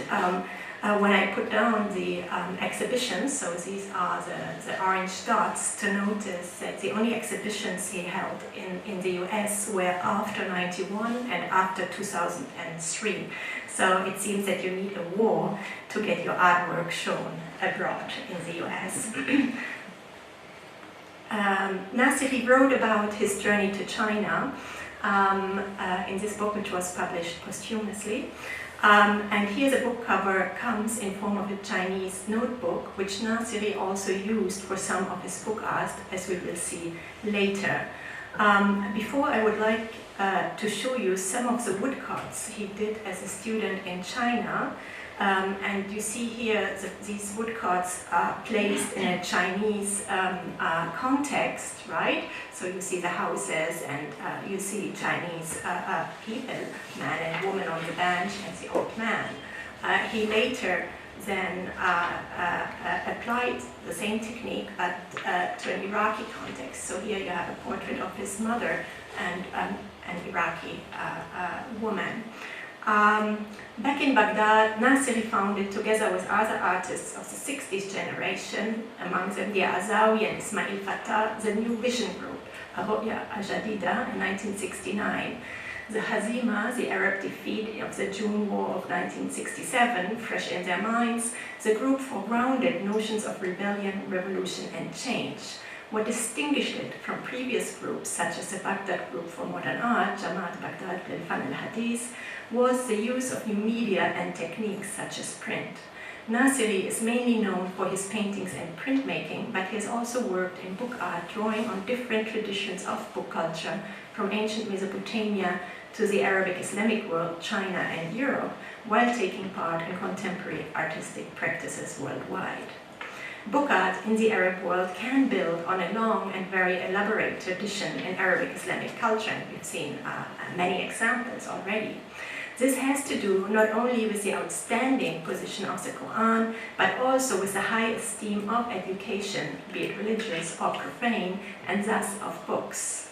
The Arabic Islamic heritage is a source of inspiration for many contemporary artists, but to speak of modern or contemporary Islamic art is misleading. It would overemphasize the link to the past. Rather, the question arises, what is it in the present that makes artists in the Arab world choose to open a dialogue with the past? As I argue, it is not only the quest for authenticity through reconnecting with past traditions that has been of much importance in the region's modern art history, as the manifestos of the Baghdad Group for Modern Art and other groups attest. It is also the political urgency in which book art is produced. The Arabic term used for book art often is daftar. So we heard about the 9th century daftar already in our first keynote by Beatrice Grundler. So daftar translates into note or sketchbooks. And some of Nasiri's books are in fact difficult to distinguish from notebooks, sketchbooks, close in character to visual diaries, documenting here the Gulf War of 1991. And I'll just go through some of the pages of this book and note here he is using a Chinese notebook that he got from China for these,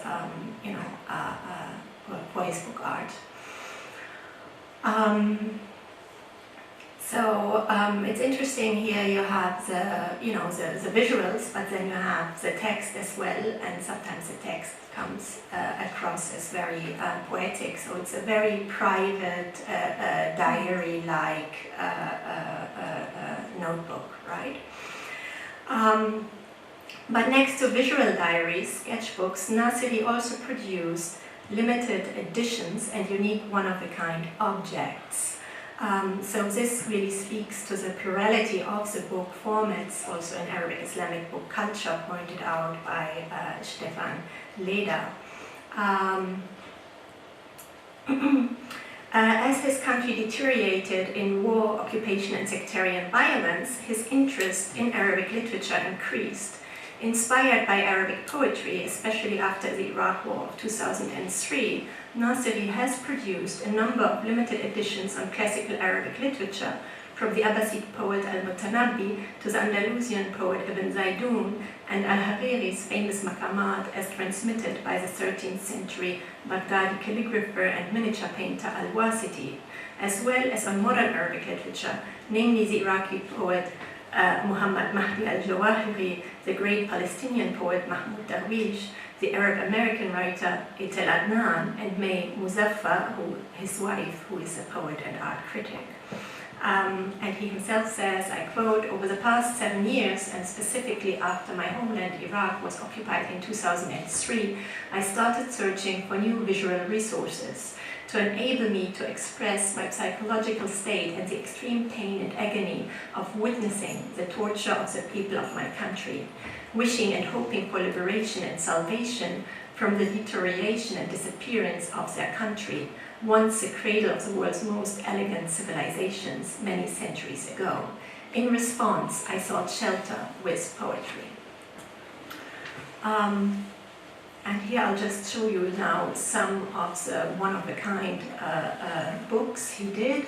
So this again comes in the form of a Chinese notebook, which unfolds accordion-like, and then I think gets as long, the open book, as long as 4 meters. Is this correct? And here we see also how he makes use of the Arabic letter, and he says that it's not an element added to the composition, nor something of ornamental value, but instead a linear element coming out of the body of the composition. Nasiri, like other artists of his generation, embraced the Arabic Islamic tradition of miniature painting as exemplified in Al-Wasiti. And this book I'm showing you here consists of 4 wooden panels and opened is almost 1 meter long. Here you see it open. Nasiri says, I quote, I have worked continuously to generate the work of art from an understanding of the other, from testing different materials in order to present appropriate influences. But I always have had an affection towards paper and water, perhaps because I'm a graphic artist first and foremost, or maybe because my artistic heritage is of paper and watercolor, as in the works of Al-Wasiti and other original Arab painters. He has done a number of portfolios.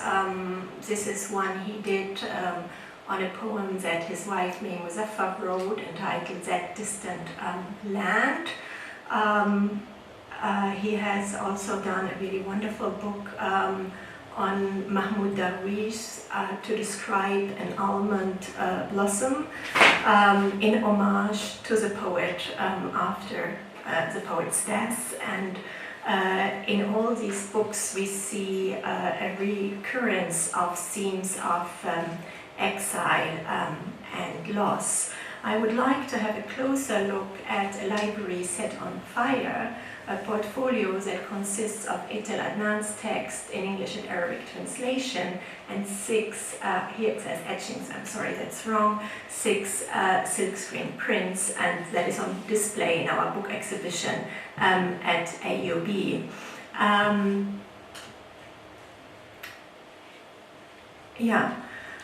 Etel Adnan is a well-known Arab-American writer, but also a book artist herself. The portfolio was produced in collaboration with Adnan after the destruction of Al-Mutanabbi Street, which was the hub of Baghdad's cultural life, known for its printing presses and bookshops. So on March 5, 2007, a car bomb killed more than 30 people in the street and burned many of the presses and bookshops. And it was after that event that Nasiri and Adnan worked together on this book. As pointed out earlier, books can be stolen, ruined, lost, and destroyed.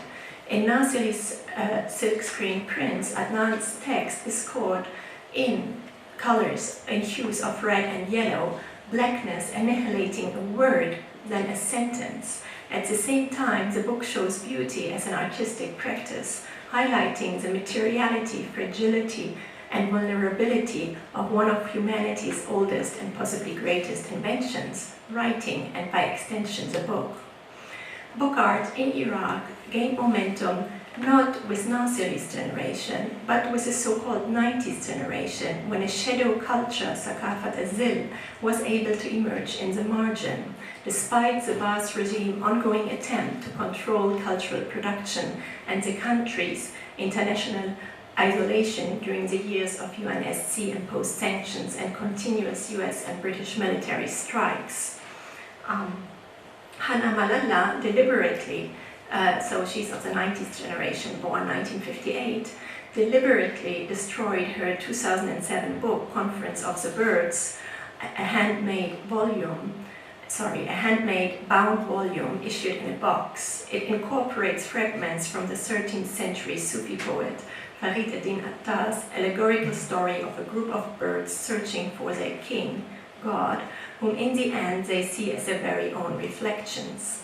As Malala explains, incising and burning paper surfaces allowed her not only to facilitate the possibility of multiple interpretations of a single surface, but also to recall scenes of ravaged manuscripts in Baghdad which took place during the war in Iraq in 2003 and subsequent occupation.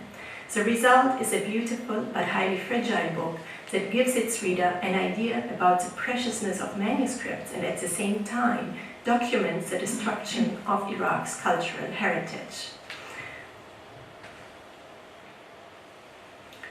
Likewise, Himmat Muhammad Ali draws inspiration from Iraq's past, namely the tradition of manuscripts, as in the 2008 Al-Mutanabbi Street, Baghdad, which consists of 12 handmade books issued in a box. Himmat makes use of images cut from magazines and newspapers, as well as ravaged manuscripts and books, painted over, tinted and covered with black and red spots to document the destruction.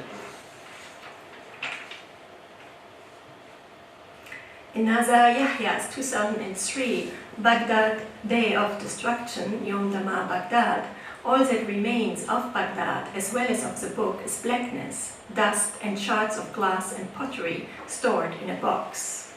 I would like to conclude that in offering counter-narratives to the dominant Western coverage of the Iraq War that tells of destruction and loss, yet hold on to something to remain, even if dust and shards of glass only, traces of life and cultural production, contemporary book art in Iraq speaks of the political urgency out of which it is produced. Yahya's Baghdad Day of Destruction, Himmat's Al-Mutanabbi Street, Malala's Conference of the Birds, like Nasiri's A Library Set on Fire, powerfully show that the destruction of Baghdad is not a political and human tragedy in the Arab world only, that Western media present to its audiences as life spectacle. Calling attention to the materiality of the book, these artworks complicate the relation of word and image, content and form, what is inside the box and what lies outside of it, the text and the world, bringing to mind Derrida's famous saying that there is no outside text, il n'y a pas de hors texte. Holding on to the format of the book, these artworks express what Liu describes as cultural anxiety about the death of writing, and by extension, books and civilization. As these books suggest, the destruction of Baghdad is the death of the book, the end of civilization, and can only be countered by and through the production of books. Maybe this is a raison d'être of contemporary book art in Iraq, as it makes possible unfolding narratives of survival and intimate encounters, opening up to zones of privacy, liberty and freedom, and possibilities of agency and political change in utopian gesture between, or rather beyond, East and West. Thank you.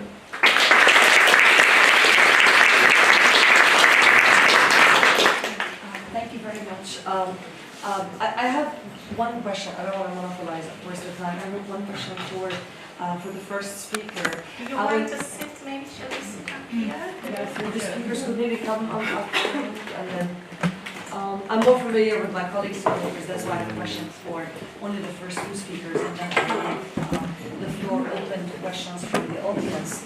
I noticed that there was a recurrence of colors, of three colors in particular, as you went through your slides, and they were mostly, from what I could tell, orange, not orange, what did I say orange? Red and yellow and blue. I didn't see any green. And you also said that the further away one moves from the codified center, the greater experimentation one finds in the script. Does this experimentation also extend to color usage and ornamentation, or only to the script as such? Thank you. I think the use of color has a lot to do with the pigments you have available in your region and how wealthy you are. So in simple manuscripts you'll often have just two colors. Red is very common, and your black ink. In the early Islamic period, you do get a lot of green. It's used for vocalization, and blue. I think it's got a lot to do with what you can source locally. In India, there's a very rich color palette because they have more pigments available, for instance. And so remind me of the second... If this greater experimentation, the further one extends into the periphery, also extends to the usage of colors and ornamentation. So in this sense, yes, just because some regions have more color, but in Africa you have a quite limited color palette, for example. And again, I think it's a matter of possibilities. Okay. So there's no correlation between color and script, moving angular versus cursive. It's not particularly. There's two independent factors, so to speak. Yes. I see. Thank you. My question for you is, you said, it's sort of the reverse question. You said that you're going to talk about image and not text, because obviously, you only have 20 minutes. I was wondering if you could tell us a little bit more about the texts themselves. Whose images you described very eloquently. Because obviously, again, is there a correlation between what is being said and what is being illustrated? I would think there has to be. So could you just elaborate a little bit more on the text itself, so that we understand why these images, sit side by side, the text itself, or the texts rather. This is actually, I don't know. It doesn't seem to be working. I think. yeah. Okay. That's a very important question. Normally, yes, of course, text is different to the image comes after. But there's a very intense study, particularly the case of the Charlemagne, how so-called break line immediately before the image refers to the subject of the image. So there's even statistics how this last verses are describing image or not. So sometimes there are some exceptions that the last this verse is not necessarily referring to the exact subject of the image. So we have to really work on this, complexity. Connection, text and image. But this really requires a lot of work, and particularly the Charlemagne. They are working on years. They want to have really statistics, the percentage or how many percentage, the surviving Charlemagne texts really, systematically, defining the text and image. But some cases are not. So it's of course, normally yes, of course, text is referring to the subject image, but not necessarily. Okay. Thank you very much. I'll open the floor to questions. Yes, Beatrice. Okay. I have a question for Sonia and for Ella. Sonia, I'm a bit surprised when Ella Nasri goes back to a post quite old, with Nebi, which is, he goes a millennium back in time. And I'd be interested in knowing what words he takes from and what does he choose. And is that a unique phenomenon, or are there also other very, very old works of poetry that are used in these modern books? Yeah. And I have another question, but you want to respond first? If you want, go ahead first with the other question. And Ala, thank you very much. Incredibly interesting. 3 questions. I thought François Desroches had abolished Kufi, and I'm wondering whether you introduced it. On cursive is usually meant for connected letters, so all Arabic writing is cursive. I wouldn't call Kufi cursive, but if you do, I would like to know why. And then another thing is, it's a wish list. Nobody has really defined scripts very for everybody in a way that you can nachvollziehen, let's say, and you presented that very clearly. It's a problem. Some terms are very fuzzy. Do you have any idea what one could do about it? I'm thinking of Beirut, for instance, defining very clearly per alphabet a number of key letters, so that if one sees those key letters, one can say, oh, this is a Bassett script E. That would be one way. Or another thing would be more descriptive, to make a corpus of excellent manuscripts and put them together into a database. We have none of these things that exist in Greek paleography, for instance, and it's sorely needed because we're all swimming in fuzziness. Yeah, so thank you for your question. with Ibn, when he refers to Ibn Zaydun, I felt he was really working with a text, and that was a love story of and how to overcome loss. With Al-Mutanabbi, or in general, I felt often this reference to the Arabic heritage is, it's kind of the big also names, which I feel is giving a wrong, if you want, a misrepresentation also. This is kind of an imagined Arabic heritage, right?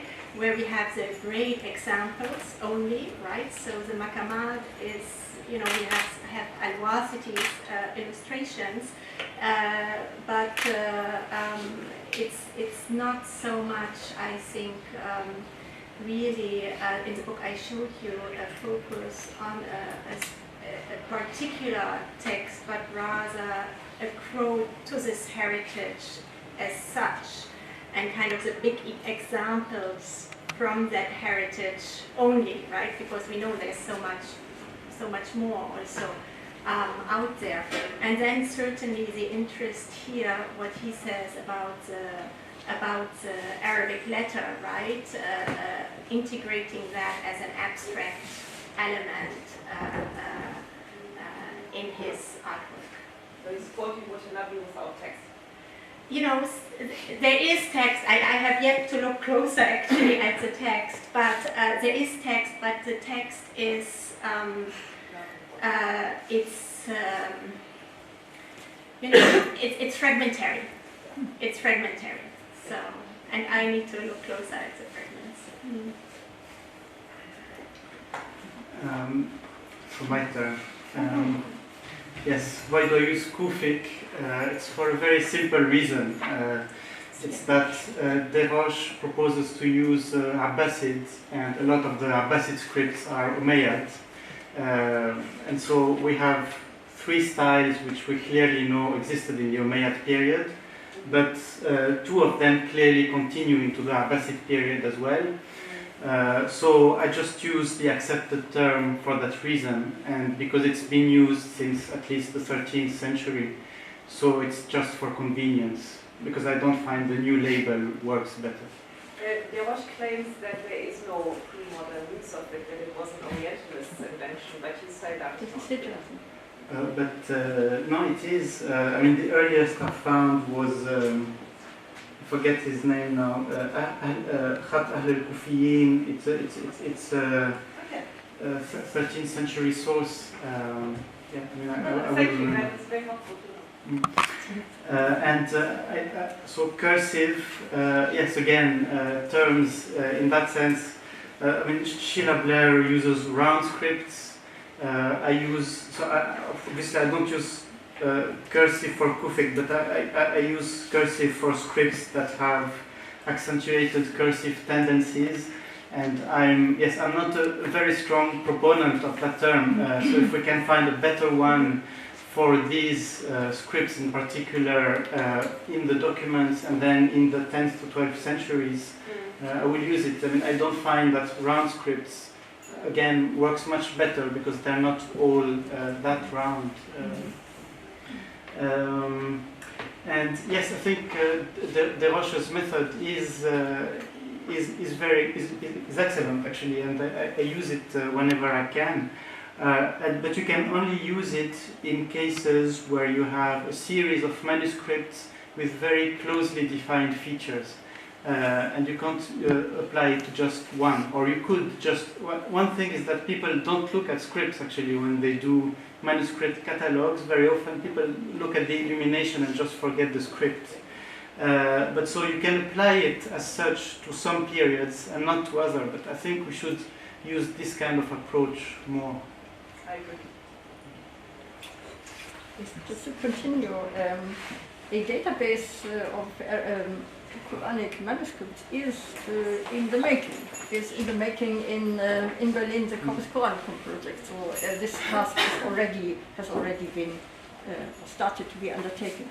What I wanted to ask Alain is, since Stefan Leder yesterday reminded us of the close connection between writing and oral tradition, have you ever thought of taking into consideration not only the markers of a fasila, of an end of a verse, but also the reading? These Qurans are not identical in text. As far as I know, Africa reads according to Abu Amr, and it would be interesting to know what other readers are involved. This is not very difficult. I think you can find it easily, but it would be part of it. The text is not the text. It's not identical with the text. So, And yeah. And also, I don't know, do you pay attention to such Masoretic things like Waqf and Ibtida, like keeping the text open by mentioning variant readings on the margin and so on? When the text page, unfortunately, there is no monograph about it like that we have about the Bible, which is very useful by Wirtwein or Tov, yeah? Two authors that compiled anthologies of the text page through its development during the ages. And what is striking in comparison with the Quran is that very often you have on the margin a very interesting indication that text is still open. It should not be taken for granted. Yeah?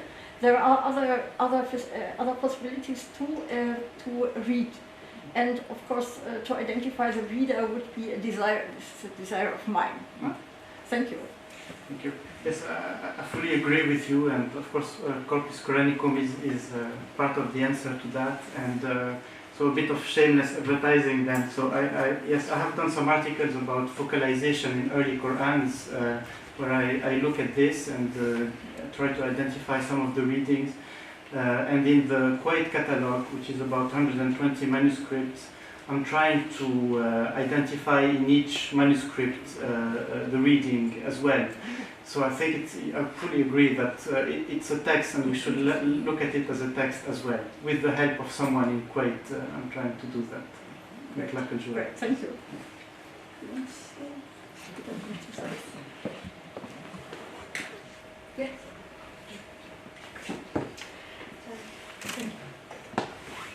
I don't think it's working. I think to it's speak the up. In all the other room, you don't hear if you don't use the microphone. We can hear you, it's a small room. Yeah, Test. Actually, it is like transmitting the voice to the second room, and so it actually makes sense to use it, even though within this room we don't need it. There are I people don't on the think other. that Thank you very much. I have a question for James. What can we say about gender representation or a women's agency when we look at these pictures or covers of these books?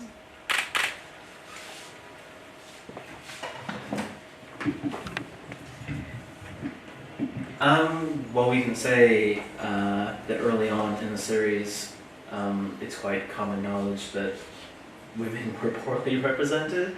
I mean, just as authors and in their works in general, they were pretty much absent. And I think the series as a whole is not a great place to look for for African literature by women. Yeah, and so I think the covers do kind of play into that, but again, it's very kind of straightforward and didactic. So when there are works like Ifuru by Flora Nwapa, the cover it's a book by a woman. The cover is of a woman walking, and that's it. And then like Joys of Motherhood by Buchi Machetta. I think I showed the back cover, but the front cover is a woman carrying a child. So I mean, there were authors that came to prominence that the series kind of felt obligated to include. But it's certainly that kind of didactic project that I was talking about did not really extend. And I mean, of course, Achebe is notorious for this.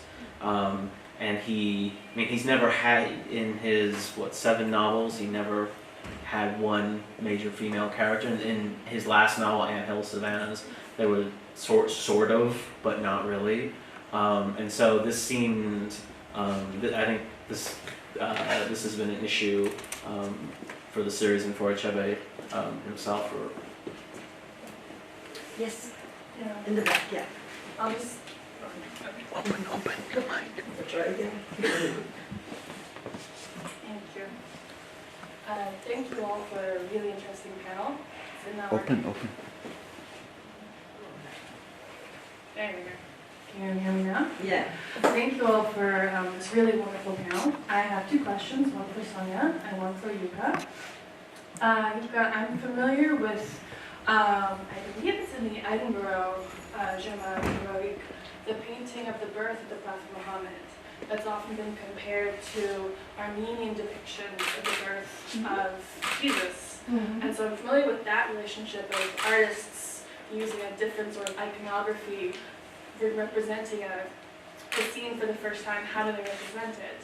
So I thought it was interesting when you were bringing up the horizontal sort of format and landscaping from sort of the other side of Asia. So I was wondering if you could talk more about the possible art movement of artists responsible for the paintings in the book, and whether maybe the Armenian artists were familiar with these scroll paintings, or what kind of relationship that would be.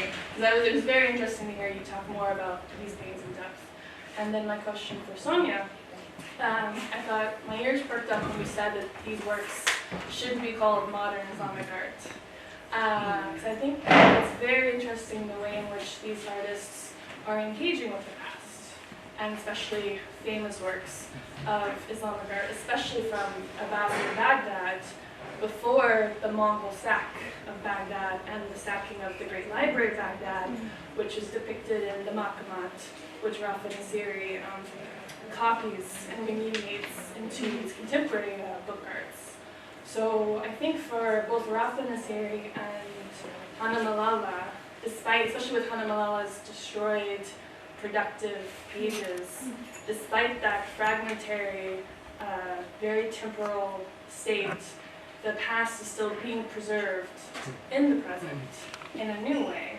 So I was wondering if you talk a bit more about the ways you're thinking about this relationship with the historic past coming and being remediated or copied to ensure survival, as we heard yesterday during the keynote. The ways that these book arts are engaging with objects and historical images of the past.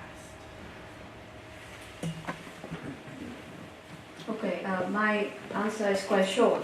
There's a list of the slaves in Rashid al-Din's work. And here we see, for instance, the Uyghurs, as I mentioned, also Georgians, and also some other names. But we don't know exactly who were responsible for what kind of paintings. Right. But obviously, for the Christian themes, no doubt that someone knew Christian iconography, otherwise it's impossible. But examples I show today is about the Shakyamuni, that is the Buddhism. So it's clearly that someone knew the Buddhist iconography. So for this reason, I thought probably someone like the Uyghurs, who should be familiar with Buddhist iconography, might have been involved in the execution of that kind of paintings. But this is just based on speculations, unfortunately, for any medieval art studies, because we don't have the signatures, for instance. Or the list of artists. No, yeah, so I mean, the signatures appeared from the 15th century Persian paintings, but not for the 14th century. Yeah, well, I think the relationship to the past has been overstressed, and it was important, I think, especially for the 60th generation of which Rafa Nasiri is part, right? but he was part of this new vision group that really focused on, if you want, the here and now, whereas the Baghdad Group for Modern Art, which was founded in '51, had a much stronger emphasis on the ties to the past and the ties to Baghdad before the 13th century, so the kind of golden, era. And so I think it really is more of a quote only than a continuation, especially I don't think that it's in a continuation in, techniques, in artistic practices. Right, of course. And artists like Rafael Nasiri are very, very keen, to have their artwork be part of contemporary art practices. Yes. This said, certainly the local specificity is very important, and it's also in light of this destruction, right? What does it mean to work in book art? At the time that he's working in it in the 90s, and then after the 2003 war, it is also a way to highlight, to rescue, if you want, this lost grandeur, right, and this lost civilization, right. So in face to all this destruction, then giving a quote back, right, to that past when civilizations seem to be less in danger, right. So that's one thing, and I think with Nasir it's also very important. I'm still trying to figure it out, but there's so many different influences that I really think it is beyond what we say East and West, right. So you have the Chinese influences, of which I still have to, I'm just starting to learn about, right, to understand. Already you have the format of the, you have the actual, the material, the Chinese notebook, which unfolds accordion-like, which he makes use of. In some of his notebooks also there's Chinese writing. I mean, he studied Chinese in order to be able, to graduate, to study in Beijing. So you also have Chinese script sometimes. And the Arabic script, often it is like very fragmentary, like single letters only.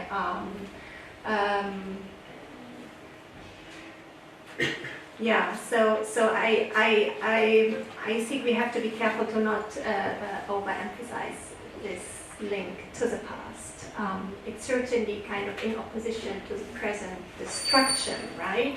Holding on, to it, but I think, it's more a quote than a continuation. Yes, please. Lydia? Well, by the way, it's 11:25. Yeah, sorry, maybe we can the next panel yeah. is starting in 5 minutes, so should we running take maybe one more? Yeah, let's just collect. I think there were 2 questions. Lydia, who else And had their then, hands up? and then we have a And break then Helen? for at least 15 Okay, minutes. Lydia and Helen, and then we'll bring it to a close. Yeah, because it's 11:25. Should I push? And maybe just to add to that. Just working. Yeah. Thank you for this extremely rich panel. I thought I would probably have a question for each of you, but then I really learned a lot. Maybe quickly, just one word for Alan. Have you reached out to scholars in China and see where the research, the scholarship is in that area? So I'd be curious and see, because occasionally you would hear news about, discovery of new from manuscripts here and there in the Northwest. So that just curiosity for Rika. I learned a lot from your, especially comparative treatment of the page layout, and then because you had such a vast amount of materials to discuss. You just probably ran out of time to really give us sort of pictures to what kind of argument are you comparing them? So is it the causality? What kind of historical linkage are we looking at? So I'm also curious about call that the Chinese illustrations, like print, and so what their actual content. But mainly my question is about the possible linkage between Sonia's paper and James' paper, because there is a different path that you're highlighting for us. You mentioned Bandung, right? And then there's the Asian African Solidarity, Writers Solidarity Association. The first meeting was at Tashkent. It was inspired by the Bandung conference. And in fact, Tina, Things Fall Apart, Achepi's novel, was translated in 1963 in the Chinese journal called World Literature. And the first edition, I wonder when you show the pictures there at the cover, you didn't show the first edition, which was published in 1958. And then the cover you showed, there was a later edition which reduces that, so the earlier cover. I wonder if you have analyzed that. In fact, if you were to link his trajectory to some of the artists that Sonia brought up, and they probably, and also Darwish, and they belong to this Asian African Writers Association way before post-colonial Anglophone, that kind of discourse came into being, right? So we're looking at a very different kind of political situation in the Cold War, where certain alliances were formed, and writers and artists. For instance, Rafa Narisi's educational background, he studied with Li Hua, who was also Xu Bing's teacher. They were in the same department, except that Xu Bing didn't get there until the end of the 70s.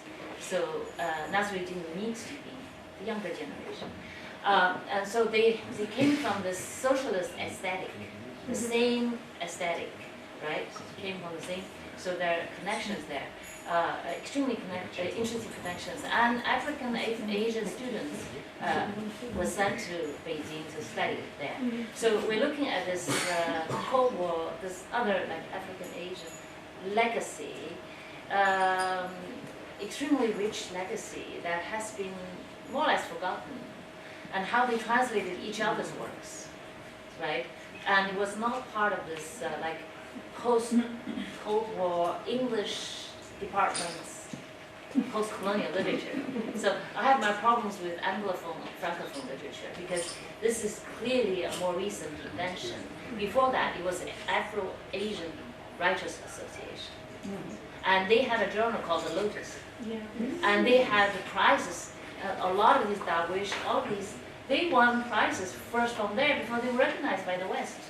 And this was because of the Bandung legacy. So I wonder if you can draw connections. They were clearly linked. Well, she said it much better than I can. I think I'm throwing out a question to everyone, actually, and I think the panel was extraordinary, and I learned so much. But again, I wanted to have Jim and Sonia kind of think about two things. One is the nostalgia of the image, the misrepresentation, the misunderstanding from the literary side from those covers.